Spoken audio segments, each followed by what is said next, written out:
evaluation. Salutes to everyone. I hope everyone's having a great day. I hope everyone's having a good time.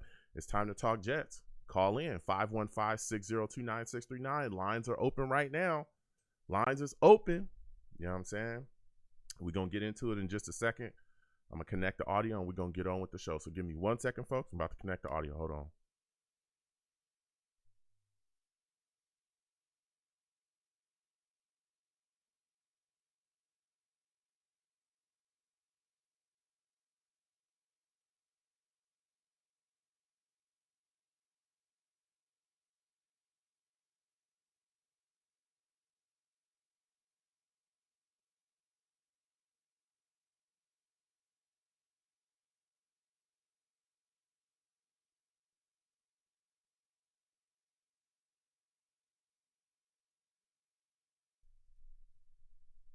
Blog Radio.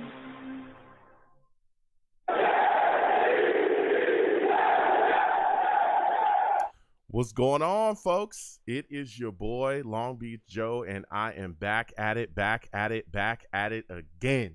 All right? And let me tell you, we're here to talk. You know, season's officially over for the New York Jets. We've lost to the Bills as well, 27-10. We ended up 4-13, but we showed quite a bit. We did. There's a lot to discuss about the upcoming game. We're going to do a little bit of roster evaluation as well. We're going to talk about some players too. Who were you impressed by? You know, what are your thoughts about Zach Wilson's season? We're going to discuss it all. Salutes to the Savages in the chat as well. Sco, Brian Seal, Guy Don D, salutes to y'all. Again, the lines are open, 515-602-9639. We got a lot to discuss today, all right? So I'm going to go ahead and get into it. Listen, I'm the man of the people. I'm here for the people. Let me shamelessly promote my Facebook page. Everyone go on Facebook, search The Long Beach Joe Show. Like that page. My content's up there. Go ahead and give it a listen. Message me. I'll message you right back. I love going back and forth with folks about this football team. Also, leave me some feedback. I love hearing about what you folks think I do here on The Long Beach Joe Show. Listen, your boy's on iTunes, man. You know what I'm saying? If you have not followed the show on iTunes, go on iTunes, search The Long Beach Joe Show, subscribe to the podcast, and leave me some feedback, man. You know what I'm saying? Salutes to everybody that gives me those 5-star ratings. I truly appreciate it. Give me some 5-star ratings and give me some feedback in those comments. Let me know what you folks think about my show and what I'm doing over here. Salutes again to everyone that has already done that. I read those and it keeps me, you know what I'm saying, keeps me going. That's why I do this. I do this to connect with the people. I do this to touch the people. I do this to get in contact with folks, and I want to see what y'all think about what's going on. You know what I'm saying? Listen, your boys also on Twitter as well, YoungJ000. Again, YoungJ000. Go ahead and follow me. I'll follow you right back. All right. The show's page as well is at The Long Beach Joe. Go ahead and follow that page. Follow you right back. Listen, you want to talk football? That's where you can talk football with me. My link tree is also in the bio of both of those pages. You can follow me across my social media. And don't forget either, we live stream the show. Okay? A lot of dudes be hiding, you know what I'm saying? But I got a face made for TV. I'm just saying. You know what I'm saying? I'm just saying. I got a face made for TV. So if you want to see your boy, you know what I'm saying? You want to see me live in action. You want to see this handsome face, go to YouTube, search Long Beach Joe Jets, Long Beach Joe Jets. Subscribe, hit that notification bell. You'll get a notification when we live stream the show. And you can see me do my thing live. And salutes to all the Savages in the chat as well. Why? They're savage. That's why I call my chat the Savages. All right? So all of y'all listening on Blog Talk, that's how you can tune in live to the show as well. So it's time to get into it, folks, because we got quite a bit to discuss. Okay? Quite a bit to discuss. Also as well, don't forget too, when you hit that link tree, join my Discord. My Discord's up there as well. So as we get on into it, again, 515-602-9639 is the number. Lines are hot. We'll get to everybody tonight. But I want to talk a little bit about the New York Jets losing to the Bills. The Bills beat the Jets 27-10. All right? 27-10. And before this game, we did a pre-show. And I talked to a lot of people. All right? And one of the things that we all knew is that, hey, the New York Jets were coming into this game with a lot of injuries. We knew that. We had injuries along our wide receiver core. We had injuries along our our offensive line. We knew that we were missing our left tackle. We know Mekhi Becton's been gone. We know Fentz, also dealing with the injury as well. Connor McGovern's out. And I had big questions about protection. Also had some questions about some of the targets, some of the weapons that Zack was going to be throwing to out there. Again, with Braxton Berrios being out in this game, we all knew that Corey Davis, he's been on IR. Elijah Moore, we were hoping at some point that he would come back, but nope, he was out as well. And the New York Jets offense went out there and things just did not look too good, okay? Outside of, the big play, a 40-yard bomb, 40-yard TD catch from Zach Wilson-Nicole, the offense was stunted the entire day. The New York Jets offense had 53 total yards of offense for the game. I'm going to say it again. 53 total yards of offense for the game. That was what it was, okay? That was it. Zach Wilson was sacked 9 times in this game. 9. He was sacked 9 times. And I specifically asked a lot of people, hey, are you concerned about the protection issues? And people were like, no, we're not worried. I had some people even tell me that they weren't concerned about the Bills' pass rush because they felt like the Bills didn't have any pass rush. Well, boy, oh boy, were you surprised. So those guys got after it. He was sacked 9 times. The New York Jets offense only had 4 first downs the entire game. Only 4. So, as you can clearly see, the Bills were very dominant defensively against us. Some of the other guys as well that struggled offensively for us, Denzel Mims, that was a guy we talked about coming into this game as well. We said, hey, we got all these weapons out. Basically all our top wide receivers are out. This guy should be able to shine out there. Denzel Mims ended this season in the final game for us. He ended the season with 0 yards and 0 catches. I think he only had 2 targets. I'm going to get people's thoughts on him tonight because as much as I love Denzel Mims, this entire season for him, it doesn't look like it's boding well for him going forward, okay? It doesn't look like things are going to look too well about him sticking with the Jets. So I want to hear from people's thoughts on that. But it was a really tough day for the offense. Honestly, we were kind of helped out by the Bills' issues with special teams. Their punter was having some issues.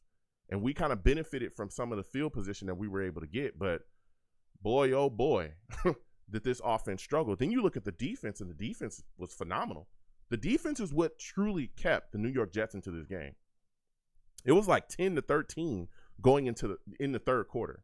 It was only 10-13. All right, you had guys flying around out there, man. C.J. Mosley making plays. Eccles, Hall making plays. There was a lot of question marks about us matching up with the Bills, specifically in coverage, because everybody was worried about Stephon Diggs. Completely understandable. Stephon Diggs had 9 catches for 81 yards and 1 TD. Now, we didn't completely shut him down, but it wasn't like the dude had, 150, 160, and 3 TDs. I think that Hall and Eccles did a solid job on Diggs. They also flustered Josh Allen for quite a bit of time in this game as well. Josh Allen was looking like the Josh Allen of old for quite a bit of time in this football game because the Jets defense was all over him. The New York Jets defense forced 5 3-and-outs throughout 3 quarters. And Josh Allen was inaccurate. He was inaccurate at times during this game, and the defense was making plays, man. The defense really made plays. Pinnock was out there flying around as well. I thought he played really good too. So, hats off to the Jets defense. Things didn't really get pushed out of reach for the New York Jets until honestly in the fourth quarter when Singletary was able to get those 2 touchdowns in the fourth quarter, which kind of put us away. I think he got his first touchdown at like the 8-minute mark, and the second one was like the 3-minute mark. And of course, the Bills fans went crazy. They're celebrating. They got their AFC East title, so they're the AFC East winners. They're at the top of the division. Yet again, this is another team that we're going to be competing with for years to come because, again, they built the correct way. They actually started their rebuild after us, and they're competing way before we were because their rebuild is pushed through. They were able to draft Josh Allen, surround him with talent, surround him with an offensive line that can protect him, and they've been able to, put things together so they're competing. Some people have them picked as a Super Bowl winner. But to watch this team, this young team, full of injuries, dude, full of injuries. And again, salutes to all the savages in the chat, from Took to NY Jets FL, Daniel Roberts, salute to all of you. To watch this young team go out there and fight the way that they fought against this Bills team, this team full of injuries, faced up against a playoff, a contender for the Super Bowl, a team that everyone believes is going to make a big-time push in the playoffs. To watch them go out there and fight the way that they did and put up throw the punches, throw those hooks, jabs, uppercuts, body slam people, doing whatever they had to do to compete at that level and put up that kind of fight against the Bills, I thought was amazing. Of course, the offense stuttered, but watching the defense go out there and play that way was unbelievable. There's a lot of things that came from this game. The gutsy performance of the New York Jets team, and not just the team, not just the players on the field, because everybody talks about that a lot. Can we start talking about our coaching staff? Can we start talking about one of the most important parts of this rebuild, right? Because we've seen in the past, coaching is instrumental in the proper rebuilding plan. We fired Todd Bowles because he wasn't the guy. We got Adam Gase the hell out of here because he wasn't the guy. Whoa. Whoa. Whoa, whoa, whoa. We got him out of here fast because he wasn't the guy either. And then we bring in Sulla. We bring in LaFleur. We bring in Albrecht. We bring in these guys, and they're able to show you that they can do what it takes to continue forward with the rebuilding process for the New York Jets. They can help this young team progress and get better. They can put these young players in positions to make plays. They can groom and mature young players and get the best out of them, have them hit their ceiling and push past it. That is unbelievably important, because when you have coaches that can get the most out of the talent that you draft, that's the point of the whole rebuild. If you have a player, or if you have a coach like Adam Gase that is going to stunt the growth of your young players, you'll never get out that rebuild. That's why we had issues. It wasn't just the guy drafting McCagnon. We got his ass out of here too. It wasn't just him. It was also the horrific coaching. It was also building a winning culture. That was instrumental as well, and coaching has a lot to do with that too. And we're seeing that we're seeing that the guys that we've brought in, they have that in them. There's been mistakes here and there throughout the season, but we've seen them turn things around, get it together, and continue to go out there and have this team push and give every single piece of effort that they have. So we're going to be talking about that tonight. We're also going to be talking about, a little bit of a team evaluation. I want to get your thoughts on a couple players on the team. Again, 515-602-9639. 515-602-9639 is the number. Call in. I am taking all callers. We're getting to everybody. All right. So we're about to get to the lines. Again, if you have not, please like the stream. Also subscribe if you have not subscribed, and hit that notification bell. All right. If you want to hit me in the Cash App, it's there, or right there at the bottom of the screen. Also, if you want to hit the super chat, it's right there at the top of the screen. Anything you give to the program is greatly appreciated. So first caller we're going to get to my guy, Chris, man. My guy, Chris, brings the fire. He always starts off hot. Salutes to you, Chris. I want to thank you for calling in tonight. Chris, give me your thoughts on this Jets loss to the Bills. How are you feeling about it? And what are your thoughts about the Jets' offensive struggles in this game? First, want to get all my Jets fans to stand up and go to Jets. That's what I'm talking about. Let's go. Let's go. Guys, everyone listening in, we got to start off this show with the energy because the season is over, but there is so much hope to look forward to. Joe, to start off with your question, how did I feel about this loss? It was hard to watch, but we got to look at the positives out here. We knew that the Bills were coming in, playing hot for a playoff position, going for the number 1 seed of the division. And let me just say, seeing the defense come out here, showing that they were not done, proving to the fans and to the coaching staff and to themselves that they are quality players. So we all know how the year started off with the defense.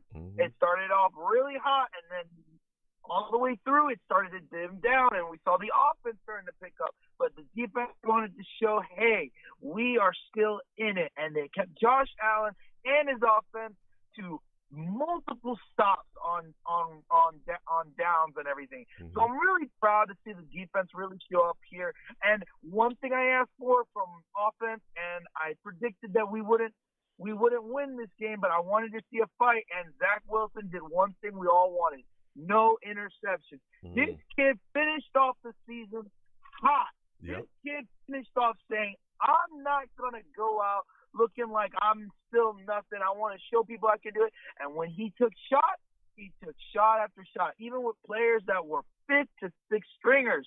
I'm disappointed that some of these players that we've been wanting to have this opportunity didn't show up. But Zach Wilson, what a strategist. What a man to take over the field. And you know what? I still see character building. I still see a guy who's not selfish and not trying to be all up in what the media be talking about. Don't know what they saying because I see something different. But we only know that the true Jet fans and the true Jet media like yourself, Joe, and every other YouTuber out there be speaking the truth. Speak the truth out there. Speak it to all the Jet fans because we know that we've got a plan forward. Oh, man, I'm loving this season, this coming up season, man. Yeah.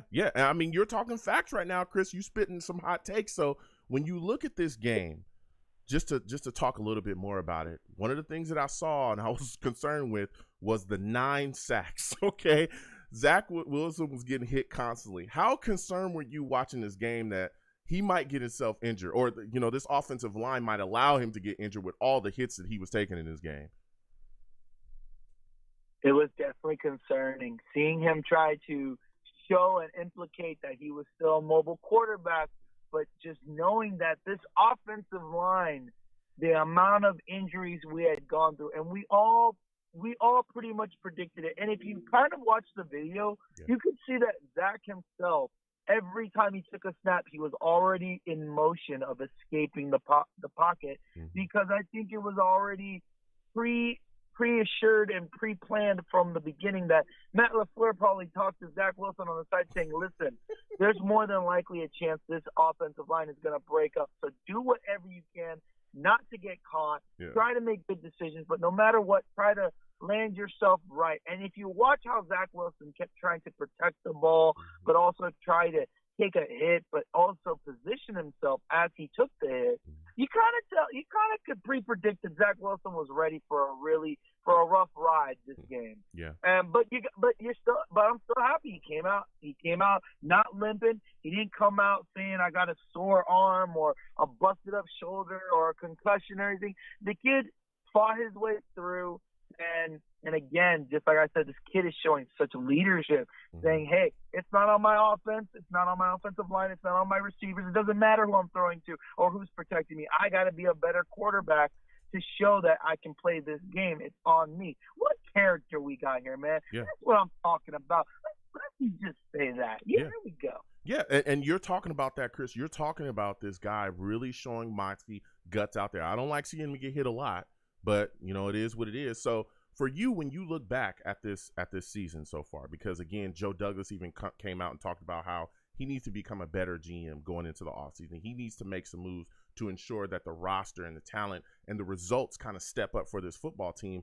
But I think a big part of that is Zach Wilson and his grooming and his maturing. We've seen a lot of him, go on during this season.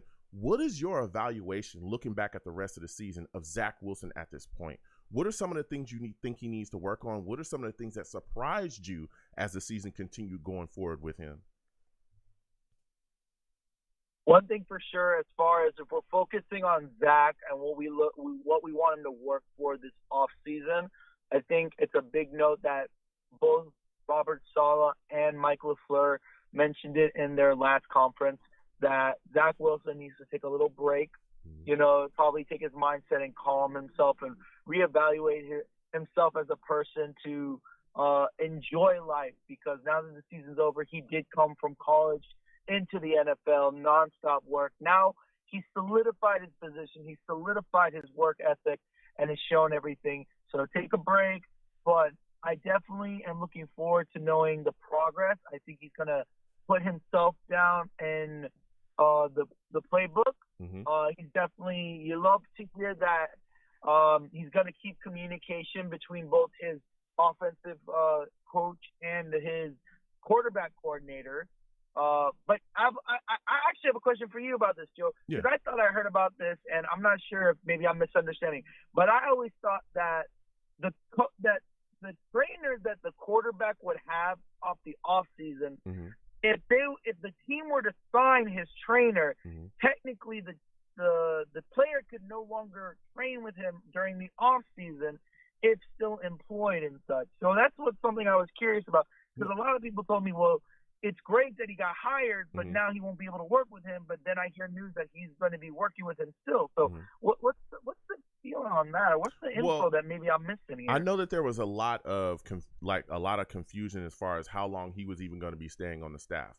So that could, because I think you're talking about John Beck, his quarterback guy. So that could be a big thing going forward. Maybe Beck isn't contracted with them past this season, or maybe there's something within the contract that states that, after the season's done, he can go off and do whatever he wants to do. Because, again, Beck does train other guys. But, also you can look at it this way, too. Zach Wilson could go find other guys as well to train with. I think it was Carson Palmer used to train a lot of quarterbacks. I think he still does.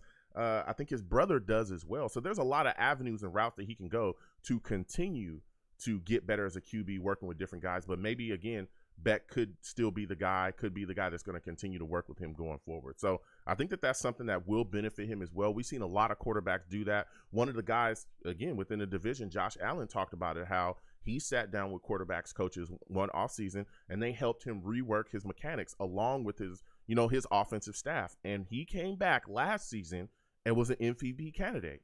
And he's looked like a completely different quarterback since they've sat him down and really been able to work on his mechanics. Mechanics in this league is huge. It's huge. And I think it's something that a lot of fans don't talk about or think about.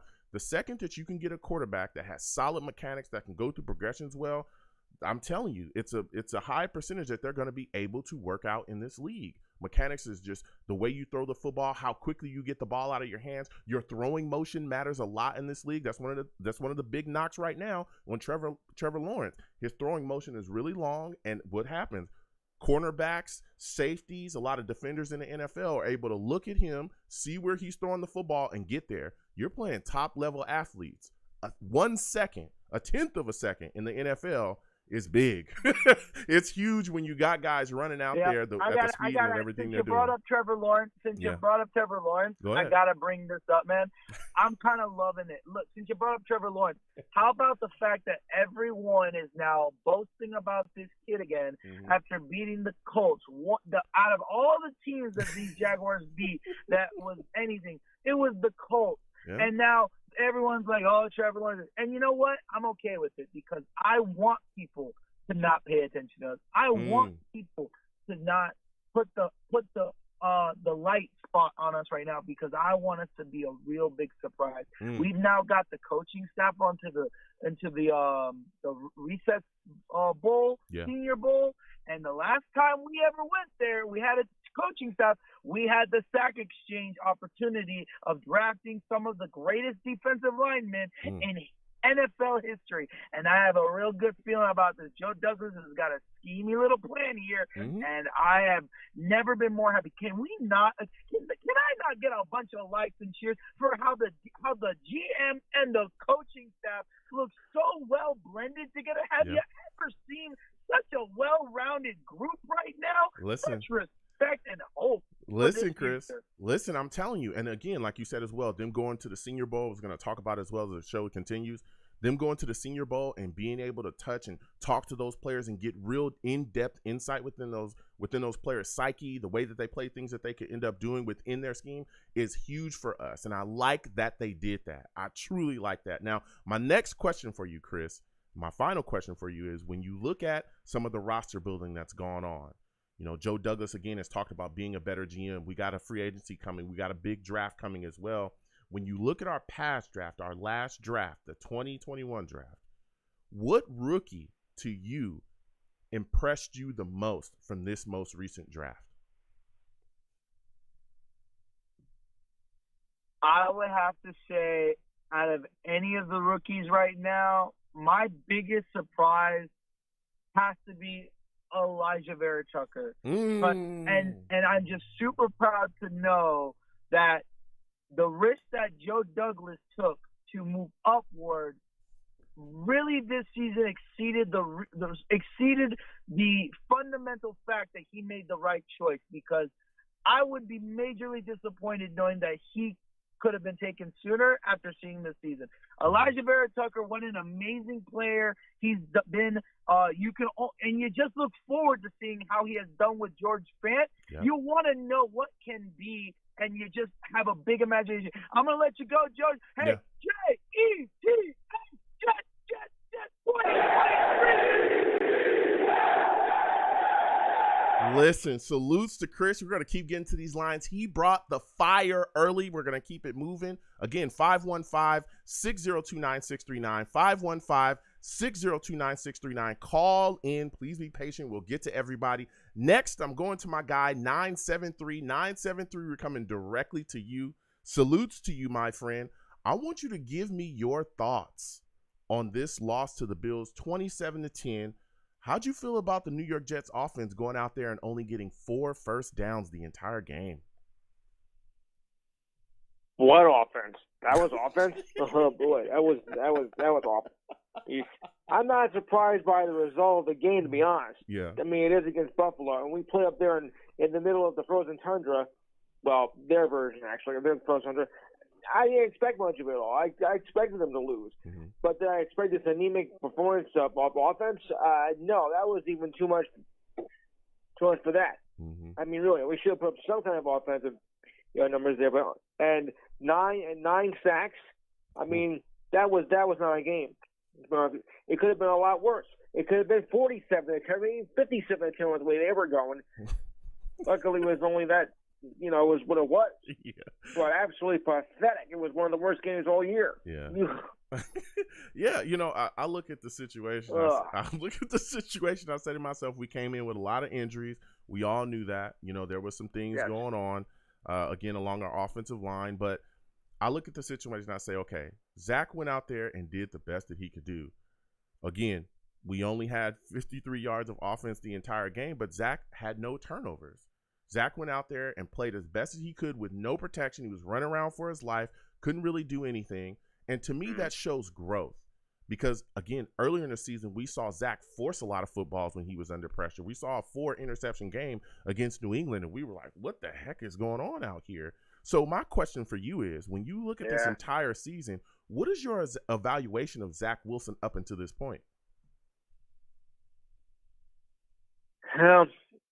He needs a lot of work. I mean, he's like a work in progress, but very inconsistent. It was fine during preseason. It was fine during his first game, but he kind of fell off, as the season wore on. I mean, he needs a lot of work. Coaching needs to get better. Offense really definitely needs to get better. I mean, I think with that Zack can get better. I mean, he's not like the previous quarterback, which was a complete joke, and he's doing for Carolina. So, we can't say it's that bad. I mean, 4-13, I wish it was going to be better. Well, it was better than last season, but, still not up to where I would like it to be. Mm-hmm. Yeah, listen. I mean, if we get 7 wins next year, that'll be an improvement. Yeah, look, I completely understand that. So when you talk about improvement, again, we were 4-13, like you said as well. What are your thoughts on the job that Joe Douglas has done building this roster so far? And what do you think he needs to do this offseason? How do you think he should attack the offseason? I think he needs to go out and find more better players, depending on what we can get in the draft. Because that's going to, hopefully help us, with our staff, our lab next season. Mm-hmm. We need to get good draft picks. We need to get, especially the running game. That has been our biggest problem. The running game is our biggest problem. Mm-hmm. Yeah, yeah. That's what we need. Yeah, our lack of running game is a big problem. So, but does anybody believe about that? No, of course not. So when you look at this recent draft that we've had, because when you talk about getting good players and drafting guys and bringing them in, what player outside of Zach Wilson to you has had the biggest impact on the New York Jets football season? That's a tough one, really. I mean, there's some guys. Elijah Vera Tucker, Elijah Moore, Michael Carter. There's some guys in this draft. Who do you think outside of Zach Wilson? I would go more. I would go with Elijah.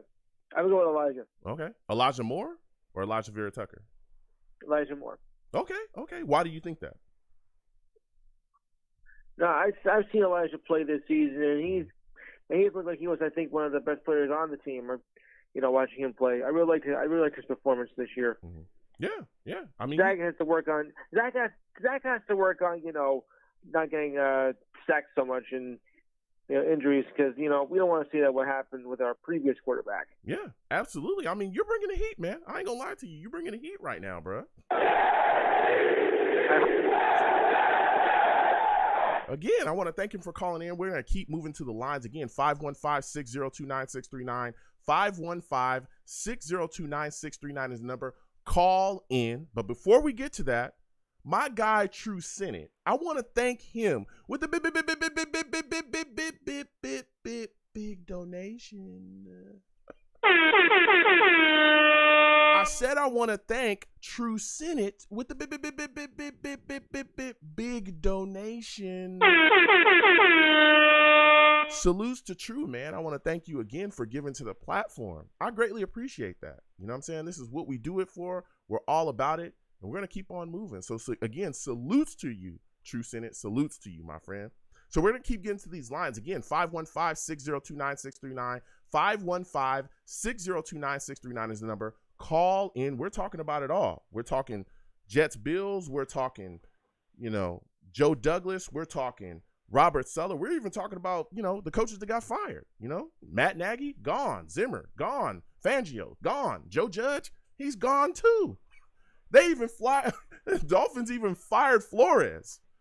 I mean, come on, man. We got a lot to talk about tonight. So we're going to get to the next call. My guy, Jason. Jason, you're coming up. Salutes to Jason. Jason always brings hot takes. Salutes to you, Jason. Listen, Jets just got beat by the Bills. Give me your thoughts on Zach Wilson being sacked 9 times in this game, man. What are your thoughts on that?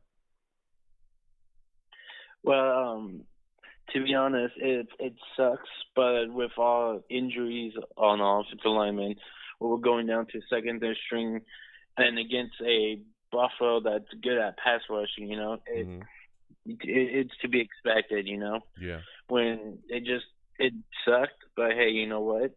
He made through it. We made some good plays. We made some good improvement, and we'll be stronger for next year. Yeah, we will. I mean, there was some issues there clearly along the offensive line, and I talked to a lot of people. They didn't want to hear it.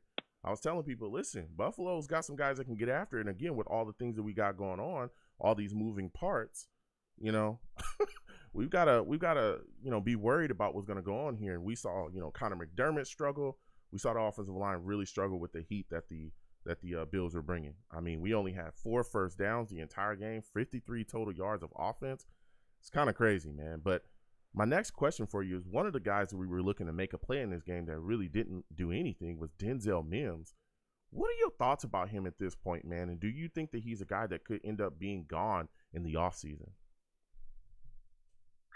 Well, speaking just looking at Denzel Mims, before, a lot of Jets fans had high hopes for him that he was going to be this great receiver. Mm-hmm.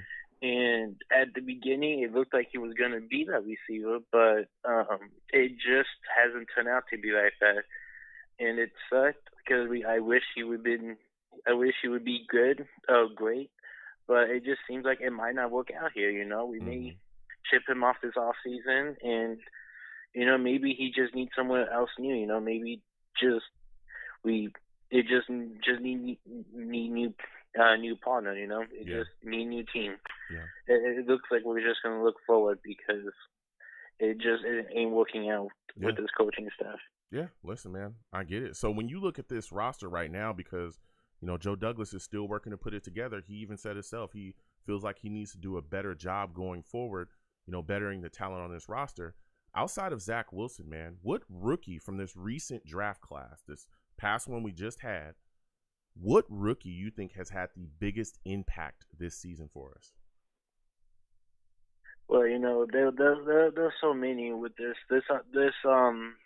rookie class has been something special for us. Mm-hmm. Going to the QB, going to the left tackle, the left guard, not left tackle. Mm-hmm. He's been amazing, and just the safeties we've drafted.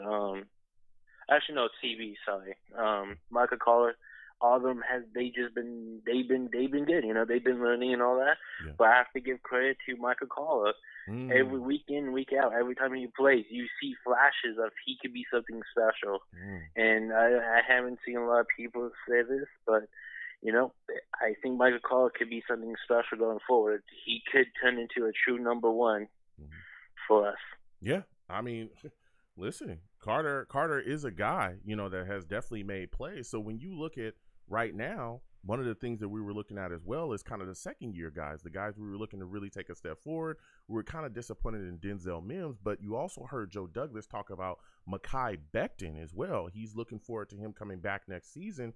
Do you think, when you look at Mekhi Becton, do you think the Jets' draft strategy and free agency strategy could kind of change because they have to account for his issues with health and staying healthy? Well, and this factor in, I know a lot of people say he isn't injury prone, but he seems to be getting injured the last 2 years. He seems to be getting injured a lot. So if I was Joe Douglas, I would have a backup plan just in case situations. If he does get hurt this year, we have a plan. So if he does go down, we could be still all right. So if I was Joe Douglas, I would plan for have a third right tackle that can play just in case he gets hurt. It's the first couple of years I would give him a pass because we don't expect him to be hurt, but now you just got a plan. Yeah, just back up plan now. Yeah, listen, I hear you. So my final question for you, Jason, because you're bringing the heat right now, what do you think is the biggest hole in the New York Jets roster at this point? There's a couple ones. Some can say we can argue about getting pressure to a quarterback. Just our defensive lineman hasn't been able to do that all season. Actually, no, they did a couple of times of games, but they could say that. Some people say tight end. But to be honest, I think our biggest thing for us is stopping the run. Is our front seven needs to get upgraded because above pass rush, people have been able to. Above pass rush, you think our issue stuffing the run is worse than our pass rush? It's up there. I probably would say the pass rush is probably higher at this point, but those are the three main things: is tight end, pass rush, and the one defense. Those are the three things that need to be addressed this offseason. Okay, yeah, I can definitely listen, Jason. You brought the heat, man. I'll give it to you. Give him a hand. This guy a hand. Yeah.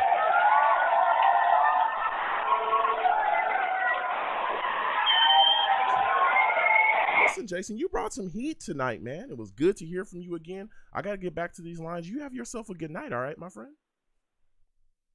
You have a wonderful night. Go Jets. Let's go. That's what I'm talking about. Go Jets. You already know what time it is over here, man.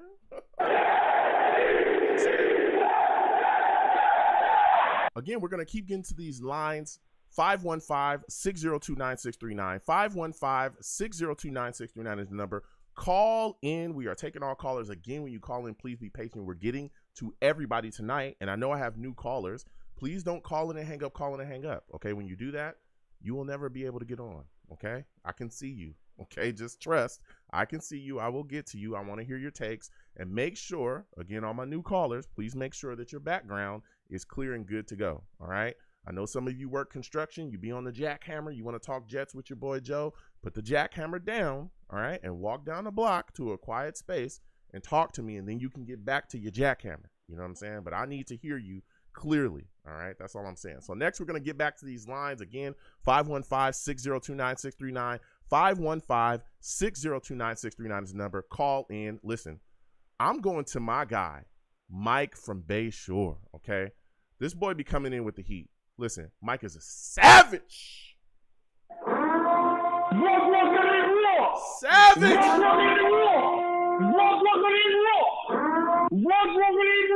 Talk to me, Mike. 2017 Bills won the game. Let me tell you something, Joe. Give me your thoughts. The line is getting down. Talk they to don't me. know me, man. Nope. I ain't no. Listen, I don't wear the goddamn flip flops. I don't wear the collared shirt. Nope. Let me tell you something, Joe. What's working in Raw? What's working in Raw? Talk to me. Talk to me. 9 sacks. How are you feeling about that, man? Let me tell you something, man.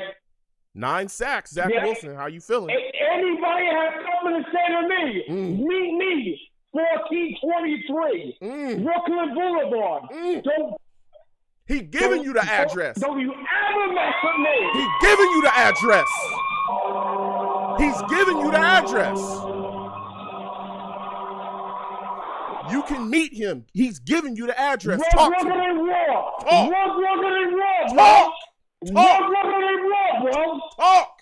Talk to me. Let's go, bro. Let's go. Salah has the defensive line. Let's do this.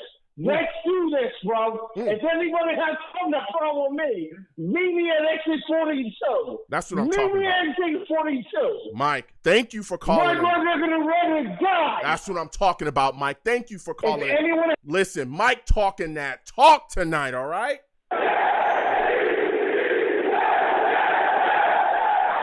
If you want to meet him, he already told you where to meet him at. He already told you. We're getting back to these lines. 515-602-9639. 515-602-9639. Call in. Mike came in with the fire. He told you, Sulla got that defensive line rocking. He don't wear no damn flip-flops, man. Next, I'm going to my guy, CT. Salutes to you, CT. What's up? What's up? Do you wear flip-flops? You know what I'm saying? Come on. Mike called in with fire. I mean, only in the house. Only in the house. CT said, I wear them, but only in the house. You know what I'm saying? Yeah, we turning up tonight, man. We turning up. Come on. Talk to me. It's like crazy. It's like I'm way more happy now than I've been when we lost with Ryan Fitzpatrick with that record. Like we only won 4 games this year. But I'm more like positive now than I was when we lost with Ryan Fitzpatrick. Was like a 10-win season or something. Like it's just crazy right now. The culture has changed and shifted. And it keeps on getting better and better. So I'm really excited for the future of this team. It seems like everybody else is. And I'm just seeing even the fan base just embracing this new regime, embracing these new rookies, this new team. And I love it. Yeah. Yeah. And when you look at the situation again, Zach Wilson took 9 sacks in this game, but again, no turnovers. We saw, we saw him kind of force balls early in the season when there was pressure in his face. There would be issues. We saw that. But we saw him kind of grow out of that, especially after he came back from that PCL injury. There was a game against the Eagles where it was a little rough. But, again, his last 5 games, no interceptions. So, for you, what is your full evaluation for Zach Wilson now that his rookie season is over? What do you look at? What are some of the things that he did well? What are some of the things he didn't do so well? And how do you think that he will improve going into next season? Zach, I'll give him a C+ for this season, honestly. He has a lot of growing to do. Okay. There's a lot of growing to do, but I'm really excited for his future, man. He has shown flashes of what he can be. And if he can put together what he did in Tennessee in the second half and what he did in that Tampa game, where he's, being more decisive, if he can put those 2 games together and find his own style, which I think will come with time, obviously, in these pieces around him, he could be something really special for a long time in this league. So I think that we got one. I think that, and I'm really confident that we got our franchise quarterback. Finally got our franchise. This is not no, fake franchise quarterback like Sam Darnold, which you see flashes and then he'll go missing for 3 games and then he'll see flashes again. And then, with Zach, you see it's a slight progression. And rather than just getting a big flash where you go for 300 yards one game and the next game you throw 3 picks, he's been a slight progression over time, and that I appreciate seeing him evolve. And it kind of reflects what the organization is doing as a whole. Like, we've seen a slight transition throughout the season as we continue to grow and get better, learning the schemes and the defensive schemes and offensive schemes, and we just see players start to understand and grow. Mm-hmm. So it's been a slow progression, but I'm glad that we're seeing the shift. And next season, I think it's going to be a big. He can make a big jump, especially Zack Wilson. He can make a big jump and take this team to new heights. Yeah, and speaking of big jumps, one of the things that we've all talked about and will continue to talk about on this show is the draft and the impact that the draft has on a roster. Now, again, Joe Douglas is the guy. Yeah, Joe Douglas is the guy. He's had 2 drafts since he's been here. Give me your thoughts on his job as far as building this team, because he said he needs to get better. Do you agree? You know what? I'm not as hard as Douglas as some people, but the fact that he said that he has to get better, I love that. He's a GM who actually is not arrogant. He's a GM who is accountable and self-aware. GMs typically who I've seen in the past with the Jets have been arrogant. Even head coaches like Adam Gase have been super arrogant, and they think they know everything. When this person can come on to the press conference and be accountable and say, you know what, I want to get even better than I did, even though he knows he got 4 stud, rookies this past draft, he says he has to get better. He understands that he didn't do the best he can do as a GM so far. And, it's not just the draft. He's gotten a lot of people through waivers and free agents. Hopefully, hopefully they didn't just get injured this year. His free agents of last year, I think, would have been great. LaMarcus Joyner, Carl Lawson, I do believe they would have played a big part in this defense. But they're still on the roster. We'll get to see in the future, But right now, I have a lot of faith in Joe Douglas, honestly. And if he has that self-awareness to say he needs to get better, then, hey, go out there and get better and kill this offseason, because this can be a very important offseason in your tenure as a Jet to really establish this foundation moving forward and becoming a competitive team in the NFL. Yeah. And I mean, you're talking that talk right now. Again, like you said as well, he's got to hit on some guys this upcoming offseason, particularly some of the guys in the draft, because that's going to be huge and instrumental in some of the things that we have. Now, again, we've got quite a bit of draft capital. I could see us also making some trades to get some guys in here too, as well, moving up and down that draft board. But he's got to make sure that the guys that he puts in position here are going to be able to come in here and make plays, because I think we have the coaching staff to truly lead us going forward. And that's going to be my question to you is, what is your evaluation of Sulla and his staff up until this point too? Because there's been some bumps. We all saw them. Some game management issues, some offensive play calling issues early, but I felt like they kind of smoothed things out as the season went on. What are your thoughts on it? Like you said, it's been a work in progress. It's been bumpy road, it's been a roller coaster, honestly. But one thing you can't say is that these kids are not fighting for the coach. Like they buy into his message, and they really see the vision. It doesn't. When you hear interviews from the players, and you can get coach speak from Salah all you want. But when you hear the players vocalizing the same messages of like, hey, this is a work in progress, we're going to get better, and they all are saying the same thing, and it's not like something they're forced. Like, they are genuinely passionate about their squad. That comes from the top. That comes from Robert Saleh. That comes from the message he's been telling from, obviously since he got hired. Since training camp, since the beginning of the season, he's been preaching a certain message of growing over time. He talked about adversity before the season even started, and we had it, so he got to see how these kids, operated during adversity, and he says that he's proud of what they've done, and we'll see how things can move forward with the squad. A first year in any system, even in a high school team, is always tough because you got to get comfortable in it, you got to get used to it where it's second nature. You're literally learning plays every single week and installing new things, new concepts every single week while trying to keep a firm grasp on what you learned in the past. So that's how it works. And we tend to, as fan base, not know how it works when you're actually working as an NFL player in the league to, understand the concepts. It's not just about just memorizing a playbook. You got to memorize the playbook, learn the new plays, and then also remember everything from season, week one, so that we can implement it at any given time. So over 3 years, 2 years, you will see improvement in the offense and defense. it does take that. But we did get hamstrung with a lot of injuries as well. Mm-hmm. I'm not sure what it is about the Jets, but we seem to get the most injuries out of every team every year. And I don't know if it's the turf. I don't know what it is, but that's facts. We can't. That really does hurt, the development of the organization. But I think the coaches did the best they can, with what they have, even through COVID and everything. And even Salah got COVID, and the fans were cheering for him when they saw him on the big screen, and you can see the love they have for their coach. So more than anything, I'm just really, I'm really in support of Salah and the staff, because I think we finally got it right. It doesn't feel like Adam Gase, where it felt like there was something off. Yeah. And then eventually, obviously, everything went downhill. But even from the beginning of Adam Gase's tenure, it felt off. It felt weird, But this one feels like everybody has the same message and goal in mind, and we're just about the main focus is getting better, and that's what it always should be on a team, rather than somebody punched somebody in the face, or somebody's mad because the medical staff did something wrong, or somebody's mad because the coach called them out.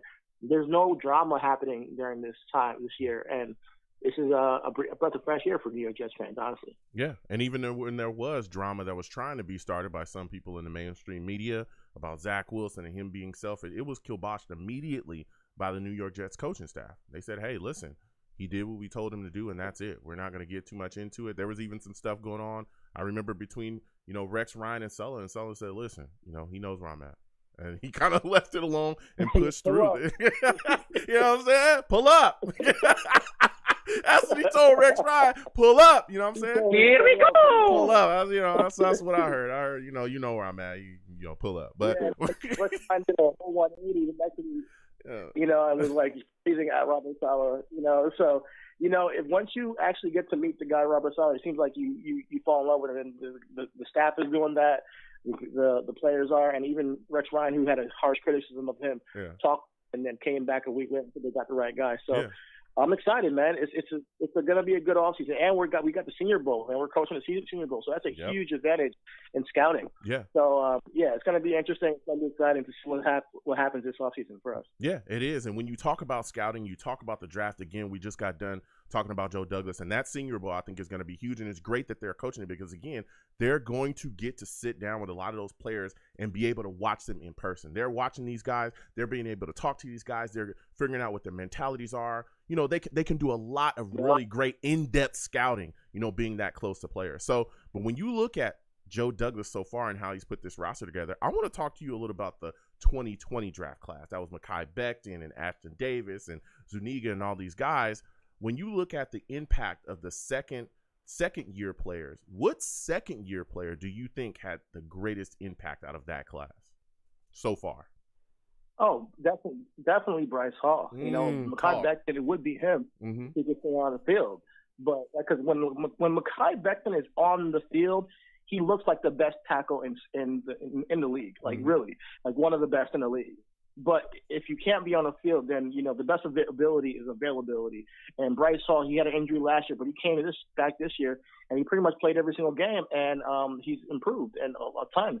So I think that Bryce Hall, as a second-year player, has shown me the most from that draft class thus far. And he has a great head on his shoulders. He's a good kid, man.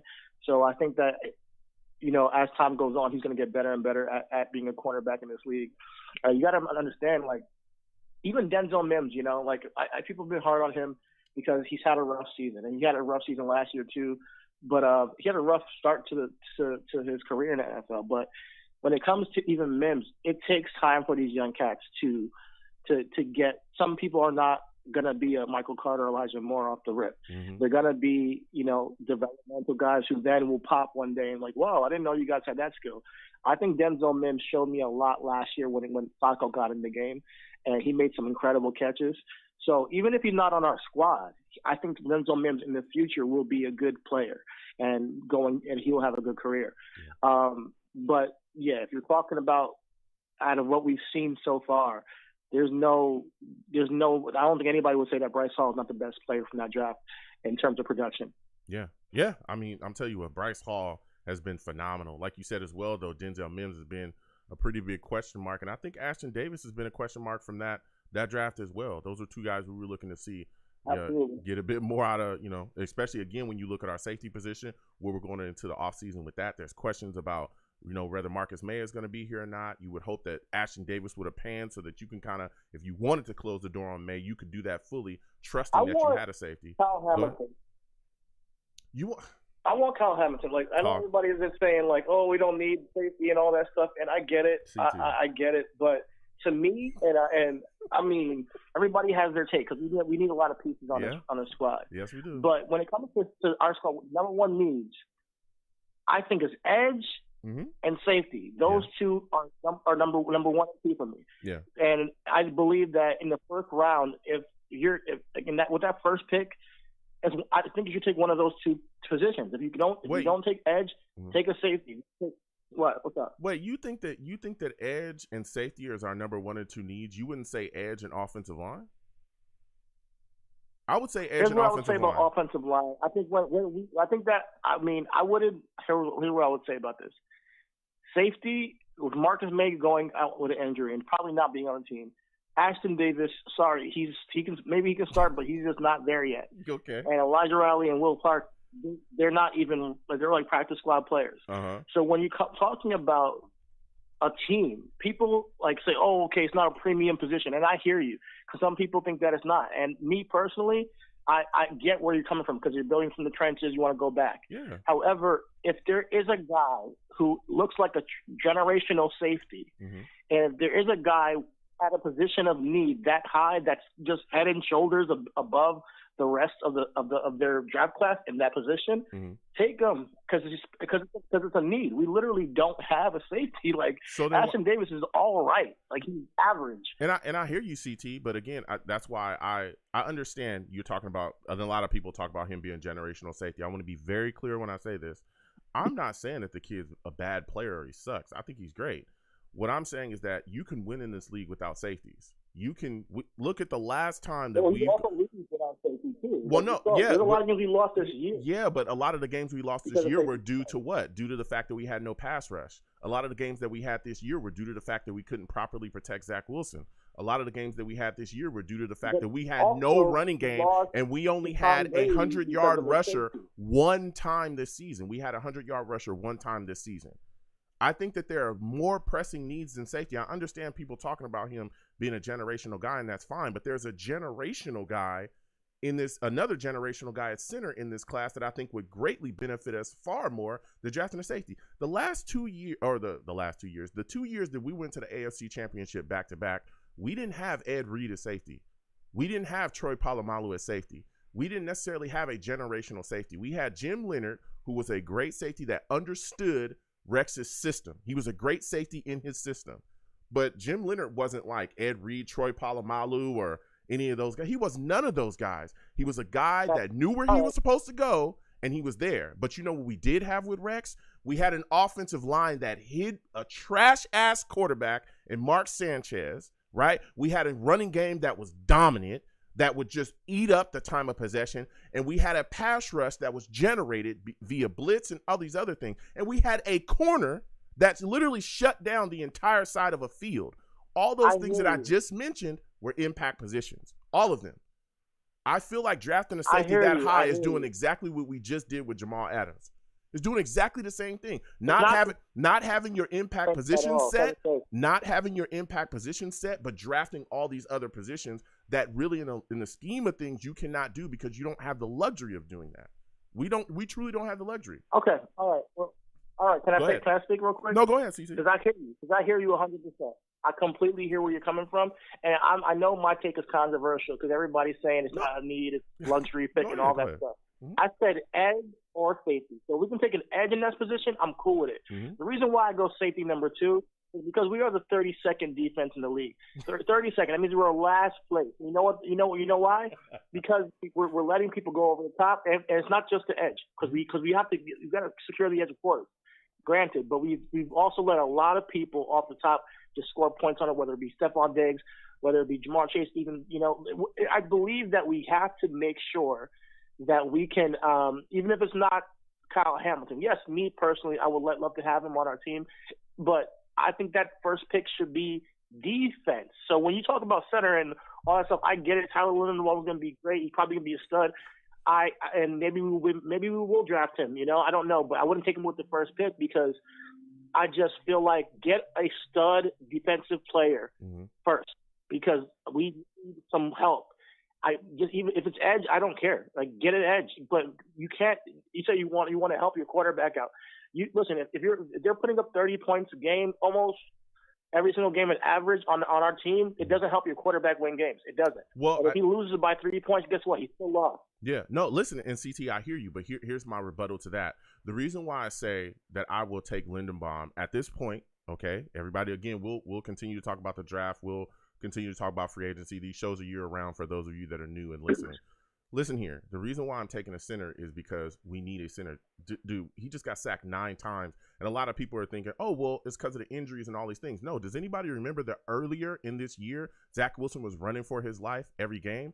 The Panthers in the first game, I think, had like 6 or 7 sacks against us. We got ate up by Denver this year as well. There were so many teams that were blasting him. He tore his jacked up his PCL in this season and was out 4 games. That's the biggest offensive injury that we had this season was Zach Wilson missing time.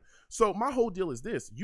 I'm taking offensive lineman. I'll take edge second unless, one of the top 2 guys seem to fall, that kid from Oregon. I'm just saying I love him. If he falls, I definitely, might slide that. But at this point, those 2 guys are out of my mind because I think they get taken before our pick. I'm taking a center because I want to ensure that my quarterback, the guy that we took, again, high in the draft last year, I want to make sure that he's properly protected. I don't want to end up like we ended up with Zach. Say it again? Can I ask you a question? Yo, hold on 1 second. Let me finish. I want to make sure that hold on. I want to make sure that he stays healthy. I want to make sure that we properly protect him and make sure he's good to go. Not only does drafting a center impact his play as well and him continuing to get better here, it also impacts our running game. Does anybody not remember that we got this dude named Michael Carter? Again, he's only had 100-yard game the entire season. One of the biggest issues that we've had is scoring this year. Our offense is ranked very low. Does anybody remember when we weren't putting up points at all in the first quarter and people were blowing us away? Does anybody remember that? I think we need to go offensive line and edge. And I think, again, people look at the defense and talk about going defense. Wait a second. This defense would look completely different if we had a pass rusher. I'm telling you it would. We're literally supposed to be built like the Niners. This is not like rocket science for me. We're supposed to be built like the Niners. We're running their scheme. We're running their offensive scheme and their defensive scheme. If you do not have a pass rush in that scheme, then guess what happens to you? You get eaten alive. One of the big things about bringing Sulla here has been what? Has been that his scheme does not put heavy emphasis on the secondary. You can have a decent secondary and completely destroy people this season because the pressure at the Niners comes from the front. They got Bosa, they got Warner, they got all these guys they send after you. That's how they're successful. It's not like you have to have Ed Reed or Palomalu back there. Go ahead, though, CT. I'll give you the final word. Listen, when it comes down to it, I hear what you're saying. I want edge too, so I'm with you on that. Mm-hmm. But when it comes to offensive line, I'm not saying ignore the offensive line. What I'm saying is Tyler Linderbaum, if he's the pick, I don't agree with that. I said what I say because we have Connor McGovern. He's not a scrub. Oh, and if you're going to take offensive line, take Evan Neal. Evan Neal's the one you want to take. Take that tackle. He can move into guard. That's perfect. Connor McGovern was like a top 10 center this year. He is not. You want to talk about Oh my God, I hate. We're gonna go CT. I cannot stand that people are saying that Connor McGovern is a top 10 center. He is not a top 10 center in this league. I want to be very clear with that. Okay, no. This is what people do. No. This is what people do. That take came from somebody that some PFF guy was running around saying he's a top 10 center. He's not. Connor McGovern has been here for quite a bit and he sucks. He does. He sucked last year. He sucked last year. He sucked the year before that. He sucked early this year. We had shows where literally people were calling in early this year saying that they wanted to bench Connor McGovern. That is the truth, CT, and you know know that. what they're talking about. CT, we literally talked about it. Him and Greg Van Roten were getting destroyed earlier this season. We all know that. He put together Greg Van Roten, you're right, but Conor McGovern's not the same person as Greg. God. I agree with Greg Van Roten. He played well. Listen, he's a good center, so I don't know what people are talking about. Take Tyler Lindenbaum and move McGovern to guard. You said the same thing about George Fenn last year. You realize that, right? You said the same thing about George Fenn. Look at how he played this year. Yeah. So you got to be honest. Like, some people don't know how to judge offensive linemen. And I've been telling people that George Fenn was a good player, and they didn't want to believe me. But now we get to see it. Conor McGovern's not a bad player. We don't need a center. We get Evan Neal. You can move into guard. He's a perfect player if he's available. But I hear you. I'm gonna let you go because I knew we were getting heated. But that's what it's all about. No, it's not about Jets fans. Yeah. We're passionate. I cannot stand that takes. We gonna have some talks I cannot stand that people are running around saying that Conor McGovern's a top 10 center. I can't stand it. I can't stand it. But salutes to you, CT. Let me give you a round of applause because CT did, he talked his talk. Give CT a hand. You have a good night, man. All right. Thank you for calling in, CT. Go, you have Jack. a good night. Don't be great all season, man. All right. You have a good one, CT. Listen, man, we got to stop doing that. We got to stop talking about Conor McGovern being a top 10 center. We got to stop doing that, dude. We got to stop doing that, okay? He's not a top 10 center. He's not. Because if he was a top 10 center, we'd have a top 10 running game. We'd have a running game that's better than what it is.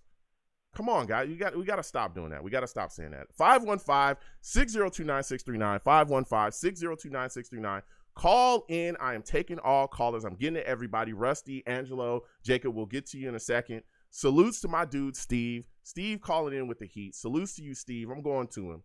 Steve, I want to thank you for calling in tonight. Steve, give me your thoughts right now. Bills, beat the Jets 27-10. How are you feeling about Zach Wilson at this point, and what is your evaluation of him this full season? Hey, Joe. Well, first off, thank you again for having me on the show tonight. It's always a pleasure talking with you about this team. The thing is, Joe, going into this game, there wasn't really a lot of high expectations going into this game because this was a game, that we were going into. It was the last game of the year against the Bills. And then after that, we officially begin the off season again. A 4-13 season the first year under Coach Robert Saleh. There were some highs, there were some lows. It was a roller coaster ride of a season this year. Mm-hmm. But Zach Wilson showed a lot of good things towards the end of the season. The last 5 games he went through without not throwing a pick in any of those games.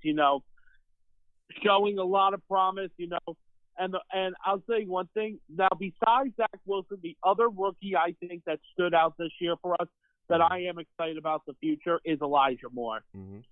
I love Elijah Moore very much. And, that the best game that I saw him play this year was the game I went to against the Dolphins when he burned that 65-yarder to the end zone for a touchdown. Yeah. Like that gave me a lot of high hopes for him.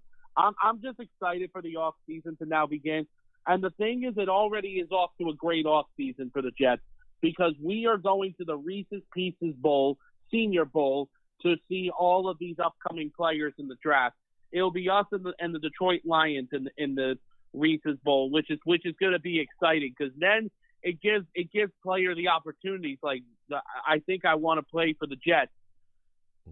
Yeah, it is. And again, with our coach and general manager, getting some in-depth stuff with those guys, especially with the draft coming up, that's going to be huge for us. And again, salutes to you, Steve. I want to thank you for calling in tonight. So when we're looking right now, when we're looking at this team, and there's a lot of players, a lot of things going on, man, what do you think is the biggest hole in the New York Jets roster at this point?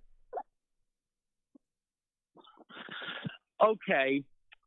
I would say that the biggest hole is definitely on the offensive line. As of right now, I would have to say the offensive line, which is why I wouldn't mind, because, listen, it really, really depends on what happens in free agency as well. Free agency doesn't begin until March 16th of 2021. Mm-hmm. So we've got plenty of time before that time comes around. Mm-hmm. And, it's definitely going to be an opportunity because, especially with the fact that the Jets have a lot of draft capital, They got the fourth highest amount of cap space now going into this off season. You know, Joe Douglas has to be aggressive with some moves. He realizes that, you know, him and Saleh are going to work together and hopefully make this team better for the future. And, you know, let me tell you something. That end of the year press conference that Joe Douglas and Robert Saleh had, I thought it was a phenomenal end of the year press conference because they spoke about how they want to be a better team. You know, Joe Douglas said 4 wins is unacceptable for this franchise. He knows that we got to do better. He even admitted that we got to compete in the division, you know, with Buffalo and Miami and New England in the future. Because, you know, unfortunately for the second year in a row, we got swept by both of those teams yet again. You know, because the thing is, we are not going to be successful, Joe, if we do not win divisional games. Winning divisional games is always a key thing. Yeah. It is always key to win divisional games. You got to win divisional games if you're going to ever one day make the playoffs or two, go as far as you can. Yeah. So when you look at this situation now, when you look at the defense, when you look at some of the young players that we have, what defensive rookie do you think had the biggest impact this year? The defensive rookie who I was impressed with the most this year, I would have to say Brandon Echols. Okay. Because, I mean, listen, here was the thing. Him and then next would be Michael Carter II, you know. Yeah. But the thing is, Echols has Echols towards the end of the season really impressed me. You know, when he picked off Tom Brady against the Buccaneers, the pick 6 he had on Tua Tagovailoa in the second meeting against the Dolphins in Miami, it's just, he's definitely going to be a future. And let me tell you something, despite the fact that of all of this stuff, the 4-13 season that we had, Joe, let me tell you something. The one thing I liked was this team stuck together the whole entire year. Yeah. Even with all the New York media and all the drama that the media tried to give into the Jets, everything, you know, like worked out really good. And let me tell you, I like Robert Saleh a lot.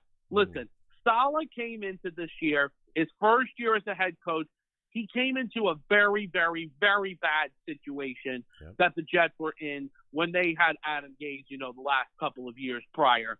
And he realized that a lot of work needs to be done. And that's why him and Joe Douglas are going to go to work in the off season. Yeah. Can't wait at the end of this month for the Reese's Bowl. Yeah, absolutely. Listen, Steve bringing the heat right now. He brought the heat tonight.